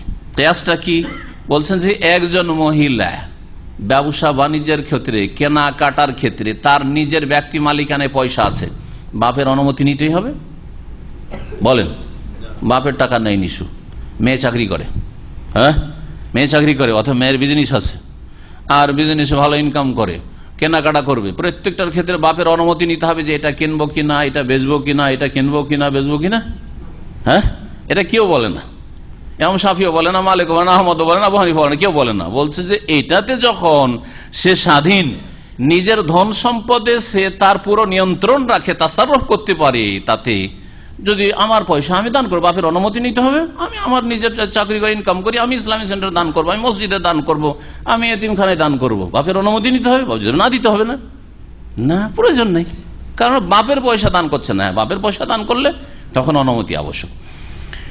তো বলছে যখন ব্যবসার ক্ষেত্রে অথবা কেনা বেচার ক্ষেত্রে মহিলার নিজের ক্ষমতা আছে, শারঈ ক্ষমতা মানে তার বৈধতা আছে, ঠিক তেমনি ফাকাযালিকা লাহা আন তুযাওয়াজা নাফসাহা, এইরকমই নিজের বিবাহের ক্ষেত্রে নিজের মালিক সাবালিকা মহিলা নিজের বিয়ে নিজে দিয়ে দিতে পারে, অর্থাৎ নিজেই অলিকে না জিজ্ঞেস করে তার অনুমতি না নিয়ে বিয়ে বসে যেতে পারে। এটা হচ্ছে কিয়াসের দলিল, কিয়াস যুক্তি। মনে রাখবেন, কোরআন এবং হাদিসের দলিল থাকা সত্ত্বেও কারো জন্য যুক্তি দাঁড় করা জায়েজ নয়। জেনে শুনে কেউ যদি কোরআনের দলিল, রসুলের হাদিসের দলিল সামনে যুক্তি পেশ করে, সে হক পথে নেই, সে গোমরাহ, এতে কোন সন্দেহ নেই। আর এই ভুল ধারণা থেকে বাঁচাবার জন্য বললাম যে ইমাম সাহেবের কাছে হতে পারে হাদিস পৌঁছেনি, যার ফলে তিনি কিয়াসের আশ্রয় নিয়েছেন, না হলে হাদিস থাকবে আর যুক্তির আশ্রয় নেবে না। বরং ইমাম আবু হানিফার কাছে জয়ীফ হাদিস কিয়াসের ওপর প্রাধান্যযোগ্য। তাহলে তিনি সহি হাদিস পেলে কি করে ছাড়তে পারেন? বোঝা গেছে, হাদিসের গুরুত্ব তার কাছে ছিল, কিন্তু জানলে তো, পৌঁছিলে তো। আমি একটা দলিলই জানি না, সুতরাং দলিল জানি না সেজন্য ভুল করলে তো আমার তো দোষ নাই, চেষ্টা করেছি দলিল খুঁজে পাই নাই। তারপরে এই যুক্তির অধিকাংশ ওলামারা জবাব দিয়েছে ইন্নাহু কিয়াসুন ফাসিদুন, এই হচ্ছে কিয়াস, ভ্রান্ত কিয়াস, ভুল কিয়াস। লে সালাসাতি ওমর, তিনটি কারণে। ওই সব প্রথম কারণ হচ্ছে ইন্নাহু কিয়াসুন ফি মুকাবালাতিন নাস, দলিল হাদিস থাকতে আপনি যুক্তি পেশ করবেন, সুতরাং এই কিয়াস কোনো মূল্য রাখে না। বরং এই কিয়াস সম্পর্কে বলা হয়েছে যে প্রথম যুক্তি কে দাঁড় করেছিল? আল্লাহ বলেন উসজুদু লি আদম, এটা হচ্ছে শরীয়ত দলিল। কাকে সিজদা করতে হবে? আদমকে। আর জিন কি বলল? ইবলিস, যে আমি তার চাইতে সিনিয়র বেশি, আনা খায়রুম মিনহু, ওকে মাটি দিয়ে পয়দা করা হয়েছে আদমকে, আর আমাকে আগুন দিয়ে, আগুন ওপরে যায়, মাটি নিচে নামে, এটা ঢিল ছড়ে নিচে আসবে, আমি কেন সিজদা করবো, আমি কেন ঝুঁকবো, সে ঝুঁকুক। যুক্তি তো কোরআন এবং হাদিসের বিরুদ্ধে কেউ যদি জেনে শুনে কিয়াস পেশ করে, তো এটা হচ্ছে আউয়ালু মান কাসা ইবলিস। আর যদি না জেনে করে তো বেচারা মাজুর, না জেনে দলিল পৌঁছেনি, যুক্তির আশ্রয় নিয়েছে, কিয়াসের আশ্রয় নিয়েছে, তার হক আছে নেওয়ার। কিন্তু তারটা যখন ভুল, তখন ভুল ছেড়ে দাও আমাদের জন্য ফরজ। তার এই যুক্তিটা যখন ভুল, আমাদের কাছে হাদিস পৌঁছে গেছে, রাসূলুল্লাহ সাল্লাল্লাহু আলাইহি ওয়াসাল্লামের হাদিস, আলার রাস ওয়াল আইন, সির নত করে আমাদেরকে মানতে হবে, কিয়াসকে ছুড়ে ফেলতে হবে। তারপরে আরেকটা জবাব দিয়েছেন যে দুটোকে যে একই রকম সাদৃশ্য তা দেখালে এটা ভুল। কেনাকাটা আর বিবাহ বন্ধন, আকদে বাই আর আকদে নিকাহ, দুটোতে পার্থক্য আছে।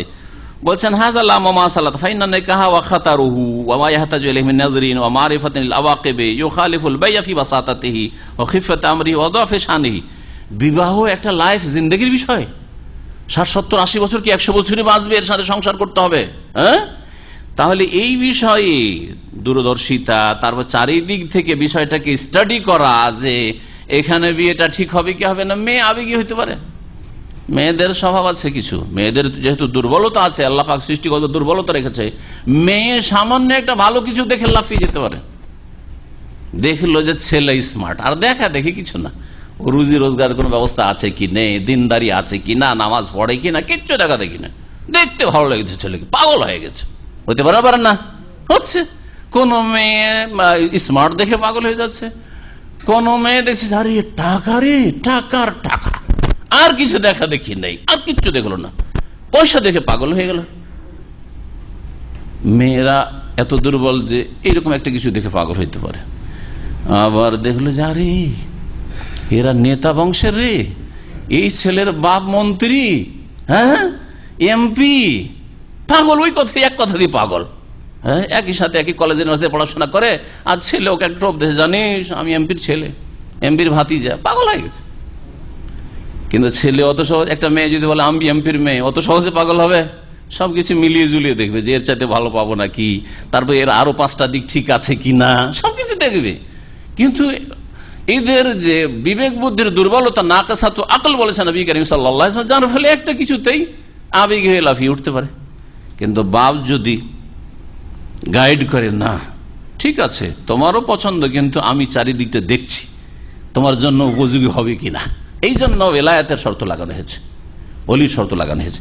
ব্যবসার ক্ষেত্রে অসুবিধা নেই, ব্যবসা একটা সামান বাপকে না বলে একটা জিনিস কিনে ফেলেছে, 100-200 রিয়াল না হয় লস করলো, অথবা জিনিসটা খারাপ হয়ে গেছে, সামান্য কিছুর ক্ষতি হলো, কিন্তু বড় ধরনের তো আর কোনো ক্ষতি হলো না। কিন্তু বিবাহ একবার হয়ে গেলে বড় ধরনের ক্ষতি, কিছুই যদি না হয়, বিবাহ যদি ঠিক না ঠিকে, তো মেয়ে আর কুমারী থাকলো না, আরে তালাক প্রাপ্তা, তালাক হয়েছে, এক স্বামীর ঘর থেকে ফেরত এসছে, বড় দোষ আমাদের সমাজে। এই মেয়ের বিবাহ হয় মুশকিল, যত সুন্দরী হোক, ঠিক কিনা? জি হ্যাঁ। সুতরাং ব্যবসার সাথে বিবাহকে তুলনা করে দিবেন, আর ব্যবসার ক্ষেত্রে মেয়ে বাপের বিনা অনুমতিতে নিজের পয়সা দিয়ে কেনাকাটা করতে পারে, সেজন্য বিবাহ বসে যেতে পারে, এই কিয়াস ফাসিদ, এই কিয়াসও ঠিক না, যুক্তিও ঠিক না। বিবাহ বন্ধন আকদে নেকা কখনো কখনো মানুষের জন্য কলঙ্কের কারণ হয়ে যায়, যেটা মেয়েটি বুঝছে না। হয়তো বাপের সাথে হয়তো ওই পরিবারের বা যেই ঘরে বিয়ে হচ্ছে ওই ছেলের বাপের কোনোদিনের মিল নাই, অথবা বিভিন্ন দিক হতে পারে, ওদের মধ্যে ওই বংশে এমন কিছু দোষ আছে যে যদি লোকেরা জানে যে অমুকের মেয়ের ওই ঘরে বিয়ে হয়েছে, আরে এইরকম ঘরে এইরকম পরিবারে বিয়ে দেয়, ওরা তো খুনি, ওই বংশ তো অমুক ডাকাত। বলেন যে একটা সম্ভ্রান্ত মানুষ, একটা পরেশগার মানুষ, তার মেয়ে যদি বিনা অলিতে বিবাহ ডাকাতের ঘরে গিয়ে, বাপ ডাকাত অথবা চাচা ডাকাত, তারপরে বলবো ডাকাতের বংশে বিয়ে হয়েছে, অমুকের মেয়ে সম্ভ্রান্ত লোক, আলেম মানুষ, পরেশগার মানুষ, আর ডাকাতের বংশে বিয়ে দিয়েছে, বলবে না? তাহলে কলঙ্কের কারণ হইতে পারে। সুতরাং বিয়ের ক্ষেত্রে মেয়েকে এইরকম ছেড়ে দেওয়া যাবে না যে ও ব্যবসা বাণিজ্যের মতো নিজেকে বিক্রি করে দিতে পারে, যেখানে বিবাহ বসতে পারে না। এটা হচ্ছে তৃতীয় কারণ। কিসের? এই কিয়াস যুক্তিসঙ্গত নাই, অযৌক্তিক কিয়াস। এই কিয়াস ব্যবসার উপর বিবাহকে কিয়াস করা কিয়াসে ফাসিদ। তাহলে হাদিসের জবাব, হাদিস যখন চলে এসছে, ইমাম সাহেবের যুগে হাদিস ছিল কিনা আল্লাহ ভালো জানে, কিন্তু মুকাল্লিদিনরা এই হাদিসকে রদ করে এই কোর্ট ম্যারেজকে কি করে জায়েজ করে দিয়েছে, মুকাল্লিদ মোল্লারা, মৌলভী সাহেবরা। তো সে সম্পর্কে বলছেন ভাষ্যকার মক্কাতুল মুকাররমার কাজী, ও তারা তাবিল করে হাদিসটার।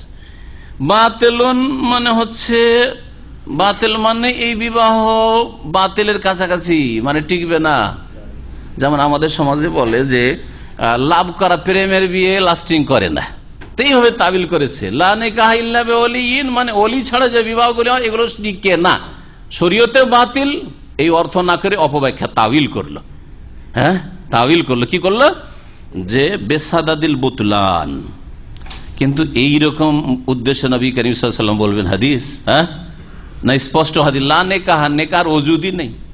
কখনো কখনো বলছে যে না, মেয়ের যদি জ্ঞান বুদ্ধি কম থাকে, মজনু না হয় অথবা নাবালিকা হয়, তাহলে এই ক্ষেত্রে হাদিস লা নিকাহ বিওলিয়িন, যদি নাবালিকা হয় তাহলে ওলি ছাড়া বিবাহ হয় না। যদি হয়তো জ্ঞান বুদ্ধি কম, হয়তো আধ পাগলি অথবা পাগলি, তাহলে বিবাহ হয় না। এগুলো কথা কোথায় পেলে? এগুলি করে হাদিসকে রদ করা, হাদিস রেজে ছুঁড়ে ফেলা আর কিয়াসের পেছনে ছুটা, এটা কোথায় পেলে? এগুলো মুকাল্লিদিনদের স্বভাব, যে তাদেরকে মযহাব রক্ষা করতে হবে, ওহী রক্ষা করার কোনো প্রয়োজন নেই। কোরআন এবং হাদিস রক্ষা করতে, হেফাজত করতে হবে, রসুলের ইত্তেবা অনুসরণ করতে হবে, এইসব পরও তাদের নাই। মযহাব রক্ষা করার জন্য উল্টে পড়ে লেগেছে এখন আহলে হক মিডিয়া, আহনাফ মিডিয়া, এই কয়েকটা মিডিয়া এখন শুরু করেছে বাঁচাও মযহাব রক্ষা। শুধু মযহাব না, মযহাব যদি অরিজিনাল মযহাবটা খাঁটি ইমাম আবু হানিফা মযহাব হইতো, তাও একটা কাজের কাজ হইতো। হ্যাঁ, দেওবন্দি তরিকা বাঁচাও, বেরলভী তরিকা বাঁচাও, চরমনাই তরিকা বাঁচাও, তরিকা বাঁচাও উঠে পড়ে লেগেছে এখন। এই মিডিয়াগুলোর উদ্দেশ্য হচ্ছে তরিকা বাঁচাও, ইসলাম বাঁচাও না, তরিকা বাঁচাও। জি, তো যারা এইভাবে হাদিসের অপব্যাখ্যা করবে মুকাল্লিদিনরা, তাদের উদ্দেশ্য হচ্ছে মযহাব বাঁচাও নয় তরিকা বাঁচাও। এই তবলিগি চিল্লার তরিকা বাঁচানোর জন্য আজকে দুপুরে আমাদের এক ভাই বলছেন যে এখন এই যে আহনাফ মিডিয়া, এই তবলিগি মিডিয়া, দেওবন্দি মিডিয়া বলছে যে মদিনা ইউনিভার্সিটি থেকে আরবরা গিয়ে স্বীকৃতি দিয়েছে টুঙ্গির ইস্তেমার। আজকে আমাদের ভাই বসে আছেন বলছেন, হ্যাঁ মিডিয়া বলছে, আমি বলছি যে দেখান মদিনা ইউনিভার্সিটির কোন ভালো ওস্তাদ গেছে, অথবা কে গেছে যেটা মদিনা ইউনিভার্সিটির ওস্তাদ না যায়নি। কে গেছে জানেন? কি ধরনের লোকেরা গেছে? আল কাসিমে, উদাহরণস্বরূপ বলছি, আল কাসিমে একজন লোক বলদিয়ায় চাকরি করে। বলদিয়ার মোদির ও সৌদি তৈজরি বংশের, নামটা পুরোটা বলছি না, থাক একটু। এই তৈজরি বলদিয়ার একজন হচ্ছে কি সরকার মোদির, সে হচ্ছে সরকারি একজন চাকরিপ্রাপ্ত। বলদিয়ার আর লোকের কাছে, বলদিয়ার ওপরে যে কর্মকর্তা রয়েছে মিউনিসিপ্যালিটি, সেখানে দরখাস্ত করলে যে এখানে একটা ইসলামিক সেন্টার আল কাসিমে খুললাম, তো আমি ওখানে কাজটা করবো, বেতনটা বলদিয়া থেকে আমাকে দেওয়া হোক, মিউনিসিপ্যালিটি থেকে দেওয়া হোক, আর আমি এই দাওয়াতি কাজের জন্য এই ইসলামিক সেন্টারের মদির হয়ে বসি। এটা আমরা যখন মদিনা ইউনিভার্সিটির ছাত্র 1409 হিজরি থেকে শুরু করে 1413 পর্যন্ত, ওই সময় মানে 89 থেকে নিয়ে 93 পর্যন্ত, ওই সময় ইসলামিক সেন্টার, প্রথম ইসলামিক সেন্টার খুলে আল কাসিমে।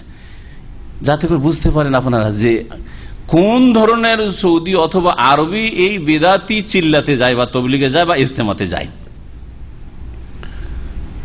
এই লোক, তার শরীয়তের কোনো জ্ঞান নাই, না মদিনা ইউনিভার্সিটির সার্টিফিকেট তার কাছে, না রিয়াজ জামিয়াতুল ইমাম ইসলামিক ইউনিভার্সিটির সার্টিফিকেট, কোন ইসলামিক ইউনিভার্সিটির কোন সার্টিফিকেট না, না বড় শাইখদের সাইবিন বাজ ইবনে উসাইমিন, বড় বড় ওলামাদের শাগরিদ, না কারো কাছে, ভালো আলেম কাছে লেখাপড়া করেনি।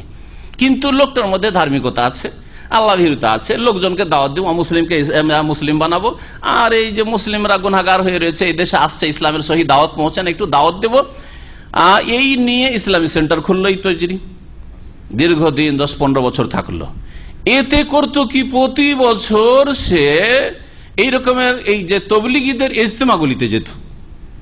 এক বছর চলে গেল আপনার পাকিস্তানে যেটা রায়ওয়ান্ডে তাদের বিশ্ব ইজতেমা হয়, ওখানে চলে গেল। আর এক বছর টঙ্গিতে চলে গেল। এক বছর কোথায় নাকি আফ্রিকাতেও গিয়েছে।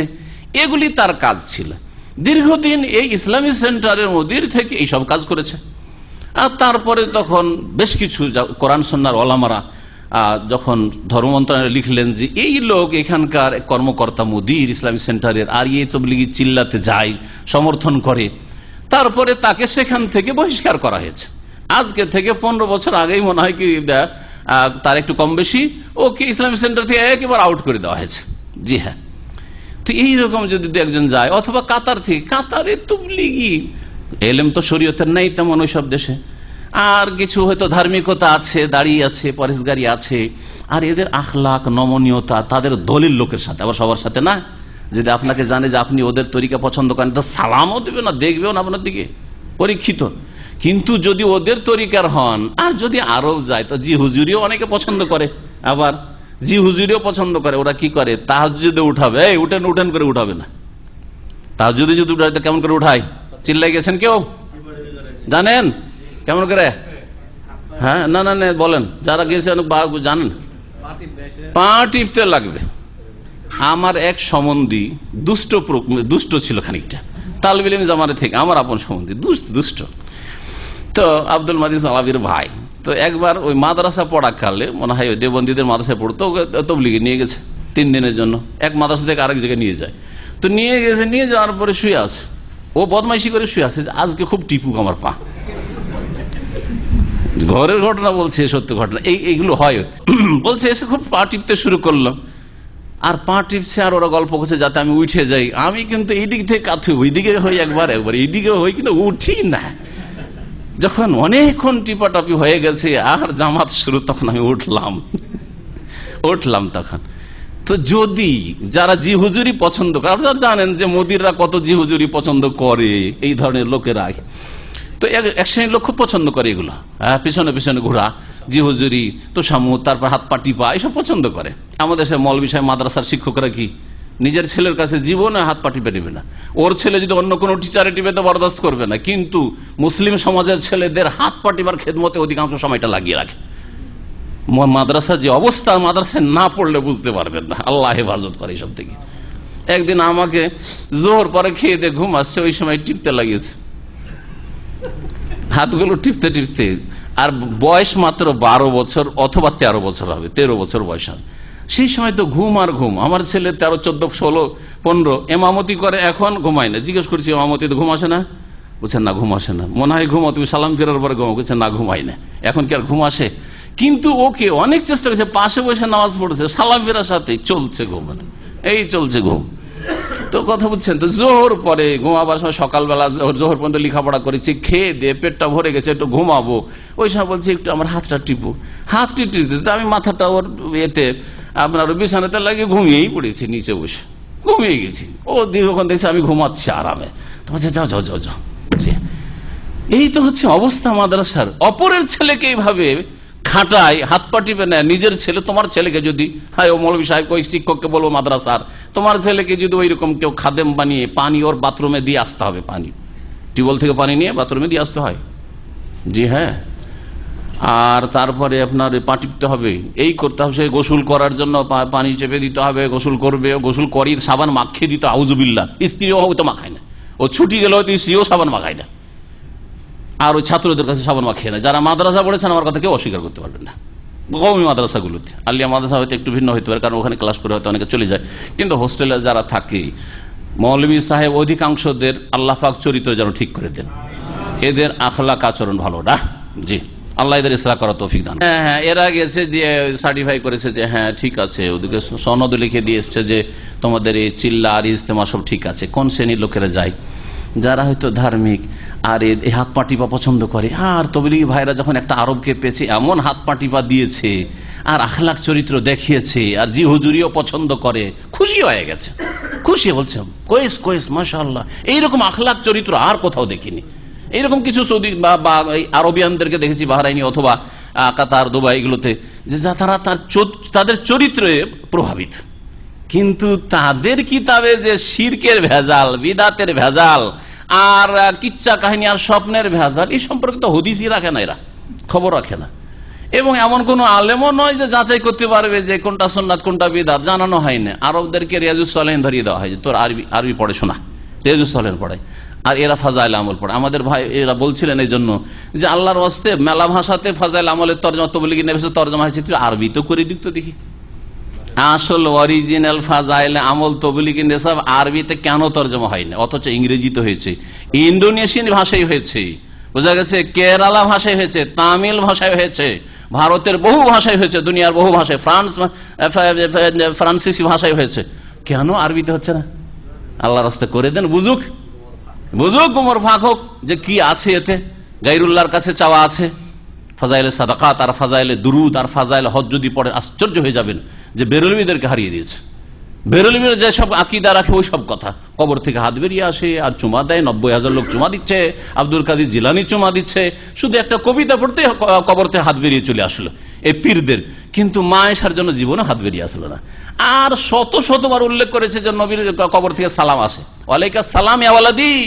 কোন পীর এসে বলছে হে সন্তান তোমাকে সালাম হোক, কবর থেকে আওয়াজ আসছে। মা আয়েশার জন্য কোনদিন নবীর আওয়াজ এসছে? ফাতেমার জন্য কোন নবীর আওয়াজ এসছে? এগুলি হচ্ছে তাদের ফাজাইল আমলের শিক্ষা, তবলিগি নেশাব আর বিশ্ব ইজতেমার শিক্ষা। দিন বাঁচাও, কোরআন এবং হাদিস বাঁচাও, এই আন্দোলন করবেন। কখনো তরিকা বাঁচাও, হ্যাঁ পীর মুরিদি বাঁচাও, সুফিবাদ বাঁচাও, ওইসব করবেন না, না হলে আল্লাহর কাছে নাজাত পাবেন। এই ছিল অলি সম্পর্কে কথা। আশা করি এ সম্পর্কে যা বলা হলো তাই যথেষ্ট। ওলিকে আদেল মানে সত্যবাদী হইতে হবে, মিথ্যুক না হয়, ফাসেক না হয়, এই বিষয়টি এর আগে বললাম। কিন্তু এই বিষয়ে কি রয়েছে? ইখতিলাফ রয়েছে। ওলি হওয়ার জন্য 4টি শর্ততে কি রয়েছে? ঐক্যমত রয়েছে যে 4টি শর্ত অবশ্যই লাগবে। 5ম শর্তের কথা বললাম যে আদালাতুল ওলি, ওলিকে সত্যবাদী হইতে হবে কিনা, ওলিকে ফাসেকি মুক্ত হইতে হবে কিনা। বলছেন ওয়াখতালাফাল উলামা ফি ইশতিরাতি আদালাতুল ওলি, ওলির আদেল হওয়া, নাই পরায়ণ বা সত্যবাদী হওয়ার ক্ষেত্রে ওলামাদের ইখতিলাফ রয়েছে যে এটা শর্ত কিনা। ফাজাহাবাল ইমামান আশ-শাফি ও আহমদ ফিল মাশহুর ফি মিন মাযহাবাইহিমা, ইমাম মালিক, ইমাম আহমদ আর শাফি তারা বলছেন যে আদালত শর্ত, অর্থাৎ নাই পরায়ণতা বা সততা ওলির জন্য শর্ত। ফাসেক হলে ওলি হতে পারবে না, বাহ্যিক যেন কোন রকমের ফাসেকি না থাকে। বাহ্যিক ফাসেকি বহু রয়েছে আজকাল, কিন্তু এগুলোকে তো ফাসেকি মনে করেন। টাকরার নিচে কাপড় ফাসেকি নয় তো, এমনি জাহান্নামে যেতে হবে। জামাতে নামাজ পড়ে না, ফাসেকি নয়। ধূমপান করছে, ফাসেকি নয়। বলেন, হুক্কা খাচ্ছে ফাঁসে কি নয়? ফাঁসে কি? জর্দা খাচ্ছে ফাঁসে কি নয়? এগুলো হারাম জিনিস। তো এইরকম বহু ফাঁসি কি রয়েছে। এছাড়া আরো ফাঁসি কি, যেমন মিথ্যা কথা বলা, গীবত করা, চুগলখড়ি করা, আর তারপরে ঘুষ খাওয়া, ঘুষ করবা। বলছেন যে এই হচ্ছে শর্ত ইমাম শাফি আর আহমদের কাছে। ফালা ইয়াস্তাবেদ্দ বেহাল ফাসেক, বিবাহের ক্ষেত্রে ফাসেককে এই নেতৃত্ব দেওয়া হবে না বা ফাসেক বিয়ে দিতে পারবে না। ওয়াজাহাবাল ইমামান আবু হানিফা মালিক, ইমাম আবু হানিফা আর মালিক রাহিমাহুল্লাহ বলছেন যে এলা আদাম ইশতেরাতিহা, না এই শর্ত নেই। আর এই শর্ত লাগালে আজকাল এত জটিল হয়ে যাবে যে অলি খুঁজে পাওয়া যাবে না। না পাওয়া যাবে? অনেকের বাড়িতে মেয়ে মাশাআল্লাহ নামাজ পড়ে, মেয়েরা অনেকে আছে নামাজ পড়ে। আজকাল দিনের দিকে নিউ জেনারেশন ফিরে আসছে, মেয়েরা ফিরে আসছে, ছেলেরা ফিরে আসছে, কিন্তু বাপ ফাসেক, বাপ গুনাহগার, বাপ হারাম খায়, বাপ বিভিন্ন পাপে জড়িয়ে আছে। তো আজকাল বড় মুশকিল হয়ে যাবে। ইমাম আবু হানিফা মালিক বলছেন যে না, এই শর্ত নেই। ওয়া আন্নাহা তাজুজু ওয়ালায়াতুল ফাসিক, ফাসিকের অভিভাবকত্ব জায়েজ। কেন জায়েজ? তার একটা যুক্তি পেশ করেছেন। আচ্ছা, যুক্তিটা শুনে আপনাদেরকে, খুব সুন্দর যুক্তি অবশ্য। বলছে যে ওই ফাসিক নিজে বিবাহ করতে পারবে কিনা? যে ওলি হতে যাচ্ছে কোন মেয়ের, সে যদি নিজে বিয়ে করতে যায়, বিয়ে করতে পারবে না? পারবে না?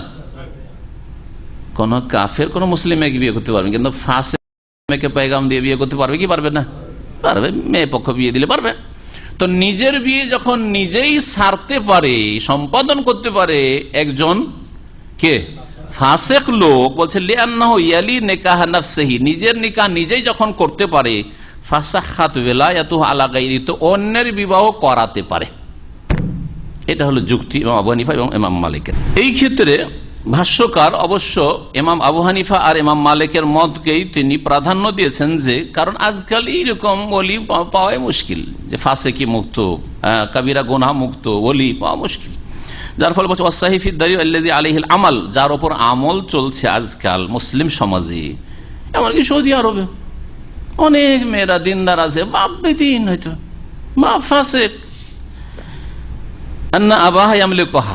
বাপ মেয়ের মালিক, ওয়ালাউ কানাত হালাতু হালাতা সু, যদিও তার অবস্থা পাপের অবস্থা হোক না কেন, মানে ফাসিক হোক না কেন। ইযা লাম ইয়াকুন কাফিরান, কিন্তু কাফের যেন না হয়, নাস্তিক না হয়, কবর পূজারী মুশরিক না হয়, বোঝা গেছে, বড় শিরকি কুফরি আকীদা না রাখে, ওলি গৌস কুতুব এরা নিয়ন্ত্রণ করে এইসব আকীদা না রাখে, হুলুল আর ওয়াহাদাতুল ওজুদের আকীদা না রাখে, এগুলো কুফরি আকীদা। এসব আকীদা থাকলে মেলা মোল্লা বলবি ছাটাই হয়ে যাবে, ঠিক না?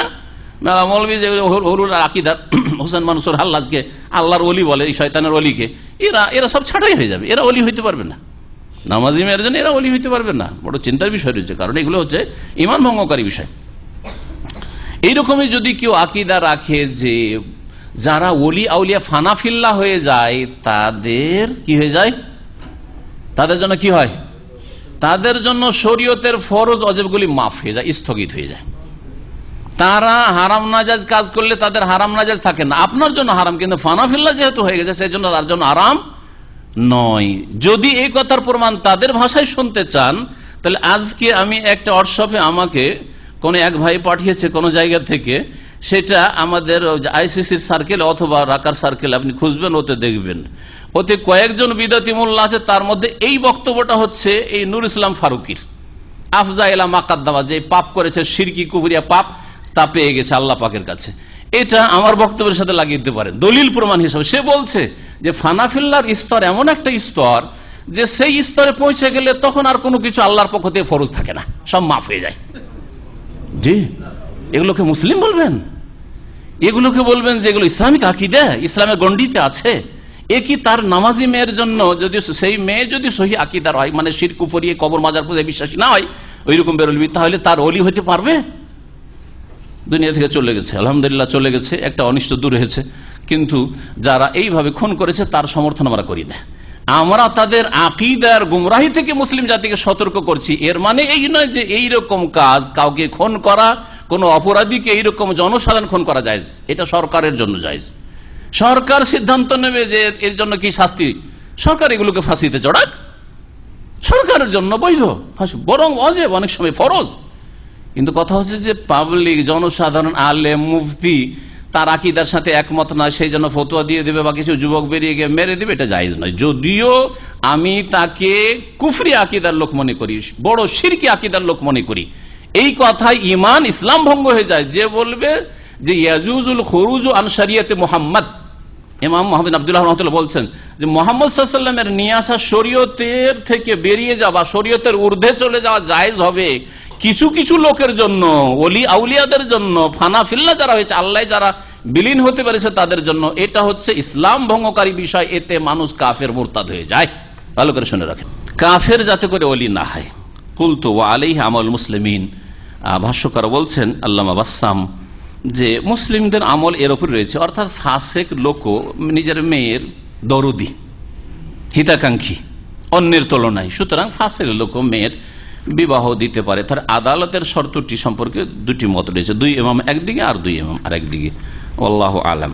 আবু হুরায়রা রাদিয়াল্লাহু তাআলা আনহু থেকে বর্ণিত, তিনি বলছেন আন্না রাসূলুল্লাহ সাল্লাল্লাহু আলাইহি ওয়াসাল্লাম قال, রাসূলুল্লাহ সাল্লাল্লাহু আলাইহি ওয়াসাল্লাম বলেন লা তুনকাহুল আইয়্যিমু হাত্তা তুস্তামার, বিবাহিতা তালাক প্রাপ্ত হয়েছে অথবা বিধবা হয়েছে এইরকম মেয়েকে আইয়্যিম বলা হয়, যারা বিধবা হয়ে গেছে অথবা তালাক প্রাপ্ত হয়ে গেছে, আগে স্বামীর সংসার দেখেছে, যাদের কুমারিত্ব নাই এখন, এইরকম মেয়ের বিবাহ দেওয়া যাবে না যতক্ষণ পর্যন্ত তার হুকুম না নেওয়া হবে। তুস্তা আমার মানে আমর না তলব করা হবে, তার অর্ডার তলব না করা হবে। তাকে জিজ্ঞেস করতে হবে যে মা তোমার বিয়ে আমি অমুক ছেলের সাথে দিচ্ছি, এবং এই ক্ষেত্রে মনে রাখবেন শুধু ছেলের নাম বলা যথেষ্ট না, ছেলের নাম, ছেলের গুণাবলী, দিন দুনিয়ার যে কিছু গুণ বলার প্রয়োজন, কিছুটা বায়োডাটা অথবা লিখিত বায়োডাটা তাকে দিয়ে দেন, যে ছেলেটার শিক্ষাগত যোগ্যতা এই, ছেলেটা এই কাজ করে, ছেলেটা এই দেশে থাকে, হ্যাঁ কোন দেশে থাকে, ছেলেটা নামাজি তো হইতেই হবে, না হলে আপনি কথাই বলবেন না,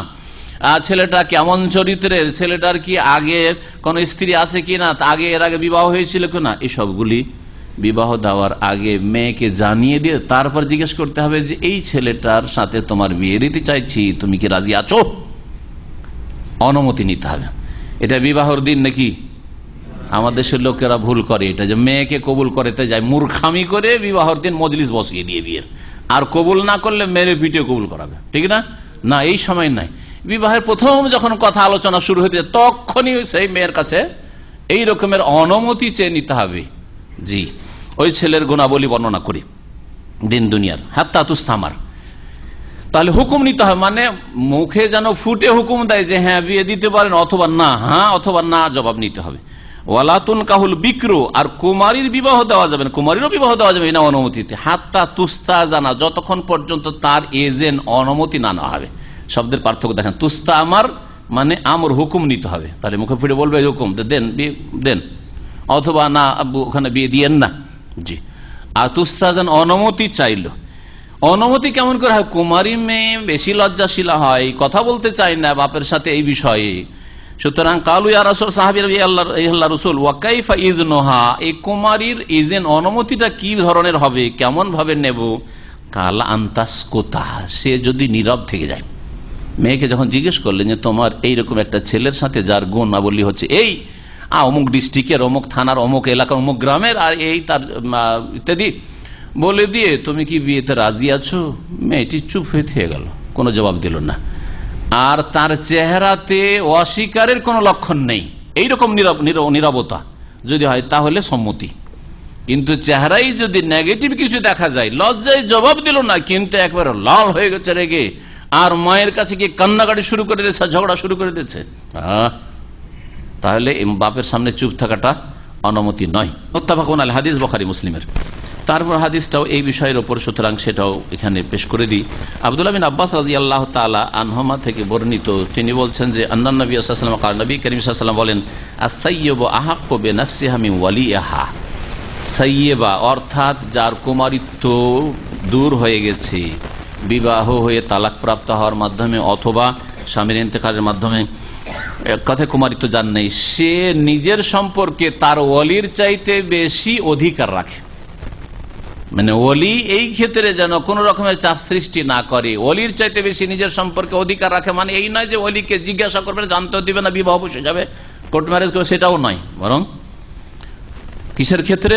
ইমাম তিরমিজি রহমতুল্লাহ বলেছেন যে ফি রেজাহা, তার সম্মতির ক্ষেত্রে, তার সন্তুষ্টির ক্ষেত্রে, সে যেন সম্মতির ক্ষেত্রে বাপ হয়তো সম্মত, বাপ ছেলেকে পছন্দ করেছে, কিন্তু মেয়ে বলছে না আমি বিয়ে করবো না ওই ছেলেকে, মেয়ের কথাকে অগ্রাধিকার দিতে হবে। ওয়াল বিকর তুস্তামার, আর কুমারীর কাছে এখানে তুস্তামার শব্দ ব্যবহার করলেও অর্থ হচ্ছে তুস্তাজান, অনুমতি নিতে হবে। ওয়া ইজ নোহা, কারণ তারপর বলছে ওয়া ইজ নোহা সুকুতুহা, আর কুমারীর অনুমতি হচ্ছে তার নীরবতা, চুপ থেকে যাওয়া। হাদিস সহিহ মুসলিমের। অফিল আফজিন, আর আরেকটি বাক্যে রয়েছে লাইসা লিল ওয়ালিয়ে মা সাইয়্যিবে আমরুন ওয়াল ইয়াতীমাতু তুস্তামার, যার কুমারিত্ব দূর হয়ে গেছে এইরকম মেয়ের ক্ষেত্রে ওয়ালির কোন রকমের কর্তৃত্ব নেই, অর্থাৎ যেন চাপ সৃষ্টি করে বা না জানিয়ে বিবাহ না দিয়ে দেয়।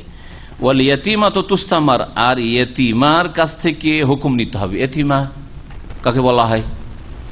নাবালিকা অবস্থায় বাপ মারা গেছে, বাপ নেই, অন্য কেউ বিয়ে দিচ্ছে, এই ক্ষেত্রে কি করতে হবে?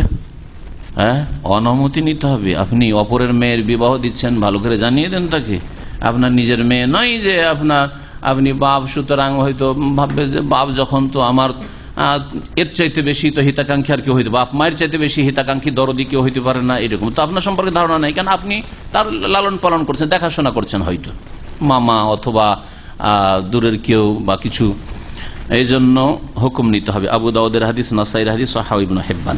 তবে ইয়েতিমার এটি হচ্ছে বাহ্যিক অর্থ। ভাষ্যকার তাই বলছেন আল ইয়েতিম মিনান নাস মান ফাকাদা আবাহু ক্বাবলাল বুলুগ, সাবালক বা সাবালিকা হওয়ার আগে যদি কেউ বাপকে হারিয়ে ফেলে, মানে বাপের ইন্তেকাল হয়ে যায়, তাহলে তাকে ইয়েতিম বা ইয়েতিমা বলা হয়।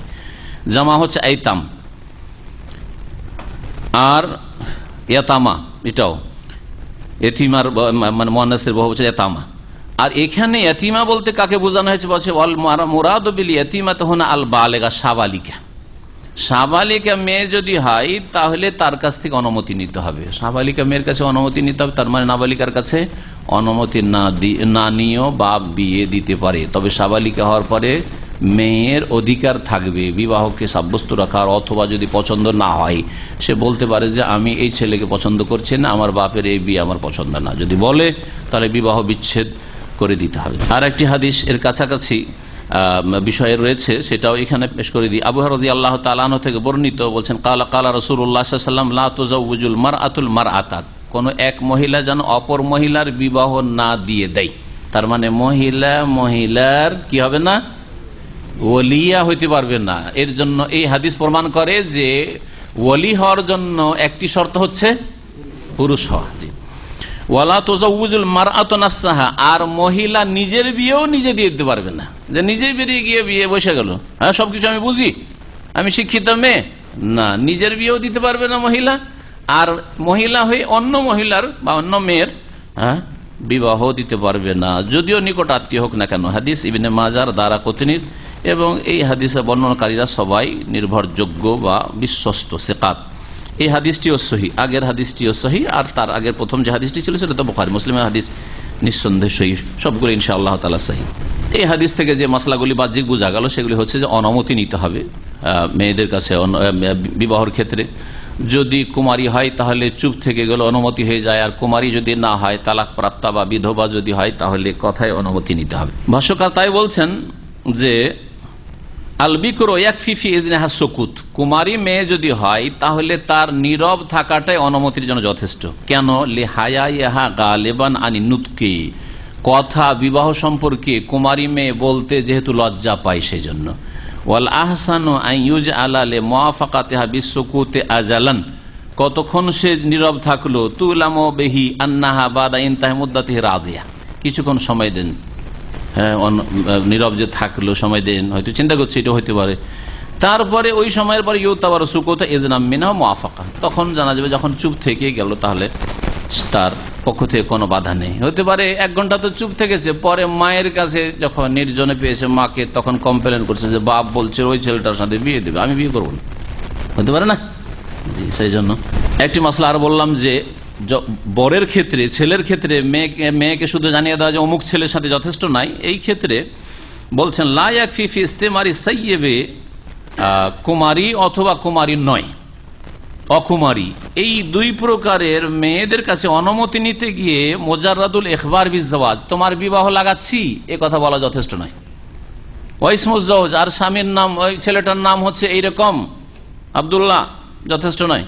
বাল্লাবুদ্দা মিন তারিফিহা, তার পরিচিতি দেওয়া জরুরি, বিজৌজ তারিফান কামেলান, পূর্ণ পরিচিতি, ফি খুলুকিহি, চরিত্র সম্পর্কে, কেমন ছেলেটা, দিনই, তার দিনদারি কেমন, নামাজি কিনা, জি, সহি আকীদার কিনা, সুন্নতের অনুসারী কিনা, অসিন্নহি, বয়স কেমন, বয়স বলে না মেয়ের বিবাহ দেওয়ার জন্য, বয়স এদিকে 40 আর মেয়ে হচ্ছে 16 বছরের। ও যদি জানে যে 40 বছরের ছেলে বিয়ে করতে চাইবে না, হয়তো বলে দিতে হবে যে ছেলেটার বয়সটা একটু ভারী লাগছে, তখন মেয়ে জানুক যে কত বয়স হবে, 40, খোলাখুলি বিষয়। কারণ আজকে বিয়ে পড়িয়ে দিলেন, কালকে যেন আবার বলে ওর ভাত খাবো না, থাকবো না, এরকম না হয়। এই জন্য বয়সটাও বলে দিতে হবে। জামালেহি, ছেলে কালো না সাদা, এটাও বলে দিতে হবে। শুধু মেয়ের ক্ষেত্রেই সাদা খুঁজবেন, আর ছেলের ক্ষেত্রে আপনার বোনের অধিকার নেই ফর্সা খুঁজার, না, অবশ্যই খুঁজতে হবে। ওয়ানাসাবিহি, বংশ পরিচয়, ওয়াগিনাহু, সে সচ্ছল কিনা, আমালহু, তার পেশা কি। মেয়েটা যদি জানতে পারে যে ও হচ্ছে মাধ্যমিক পাস আর মেয়েটা হচ্ছে বিএ পাস, রাজি না হইতে পারে, ঠিক না?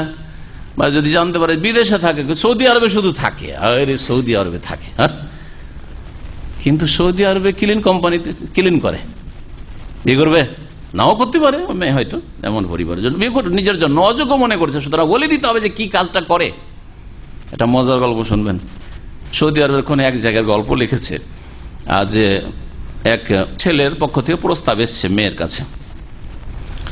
তো মেয়ের মা জিজ্ঞেস করছে যে ছেলে কি করে, তো ছেলে 50 জনের একটা গ্রুপ আছে, 50 জন ওয়ার্কার আছে বা কাজ করে, ওদের সে হচ্ছে সুপারভাইজার, ওদের হচ্ছে সুপারভাইজার। ওরা তো খুশি, কারণ মোদির চাই, সবাই মোদির হইতে চায়। আবার কিছু এটা স্বভাব আছে আর ওদের, কি যে ছোট হোক আর বড় হোক, ক্লিনারের মোদির হলো মোদির, ঠিক না, মোদির হতে চায়। ওরা তো খুশি, মেয়ের মা শুনে খুশি যে 50টা ওয়ার্কারের মোদির ও ম্যানেজার। হ্যাঁ, পরে কেমন ম্যানেজার বলছে যে 50 জনের একটা হোয়াটসঅ্যাপ গ্রুপ আছে, ওর ম্যানেজার অ্যাডমিন, ওর হচ্ছে অ্যাডমিন। বুঝতে পারলেন? হোয়াটসঅ্যাপ যারা বুঝেন তারা বুঝলেন।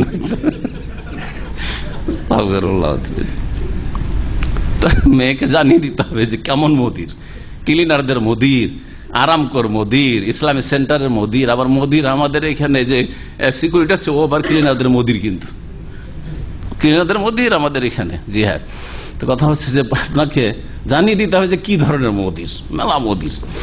তাই বলছেন ভাষ্যকার যে এগুলো জানিয়ে দিতে হবে। যেগুলি ওই মহিলার জন্য প্রয়োজন, যে একজনকে স্বামী হিসাবে গ্রহণ করবো, তো তার সম্পর্কে আমাকে জানতে হবে। জি, এইরকমই বিদেশে থাকে যথেষ্ট নয়, বিদেশে থাকে যথেষ্ট নয়, গালফে থাকে, সৌদি আরব হইতে পারে, আবার দুবাই হইতে পারে, দুটো সমান হইতে পারে। মেয়ে এর জন্য রাজি নাও হইতে পারে কোন দেশের জন্য। হ্যাঁ, থাকে কোথা থেকে, ইউরোপে থাকে।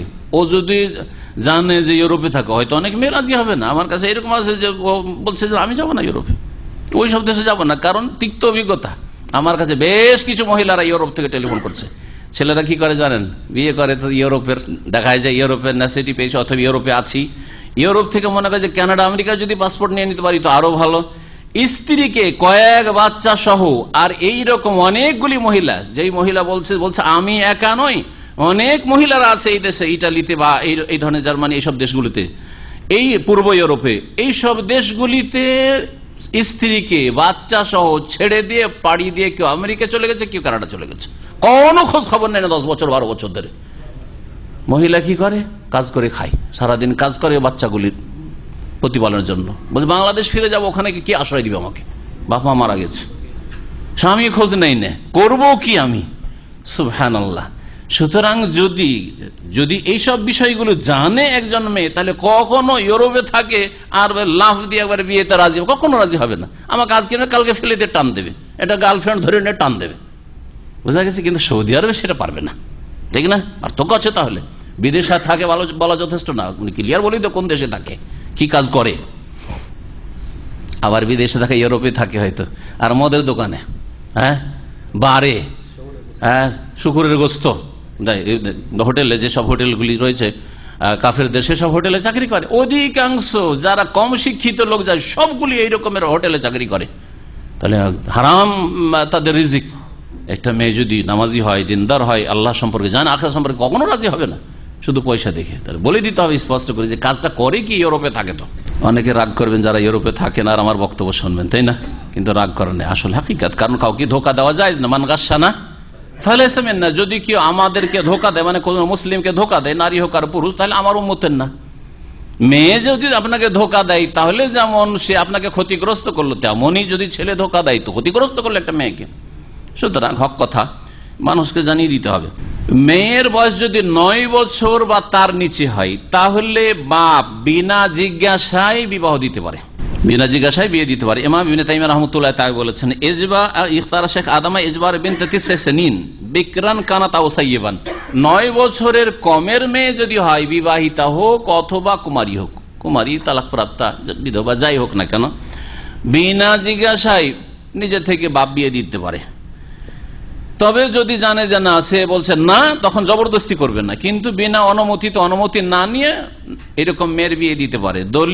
দলিল হচ্ছে আবু বকর রাদিয়াল্লাহু তাআলা আনহুর আমল। বলছেন ওয়া দলিলুহুম যাওয়াজু আয়েশা রাদিয়াল্লাহু আনহা মিনান নবী সাল্লাল্লাহু আলাইহি ওয়াসাল্লাম ওয়া হিয়া ইবনাতু 60।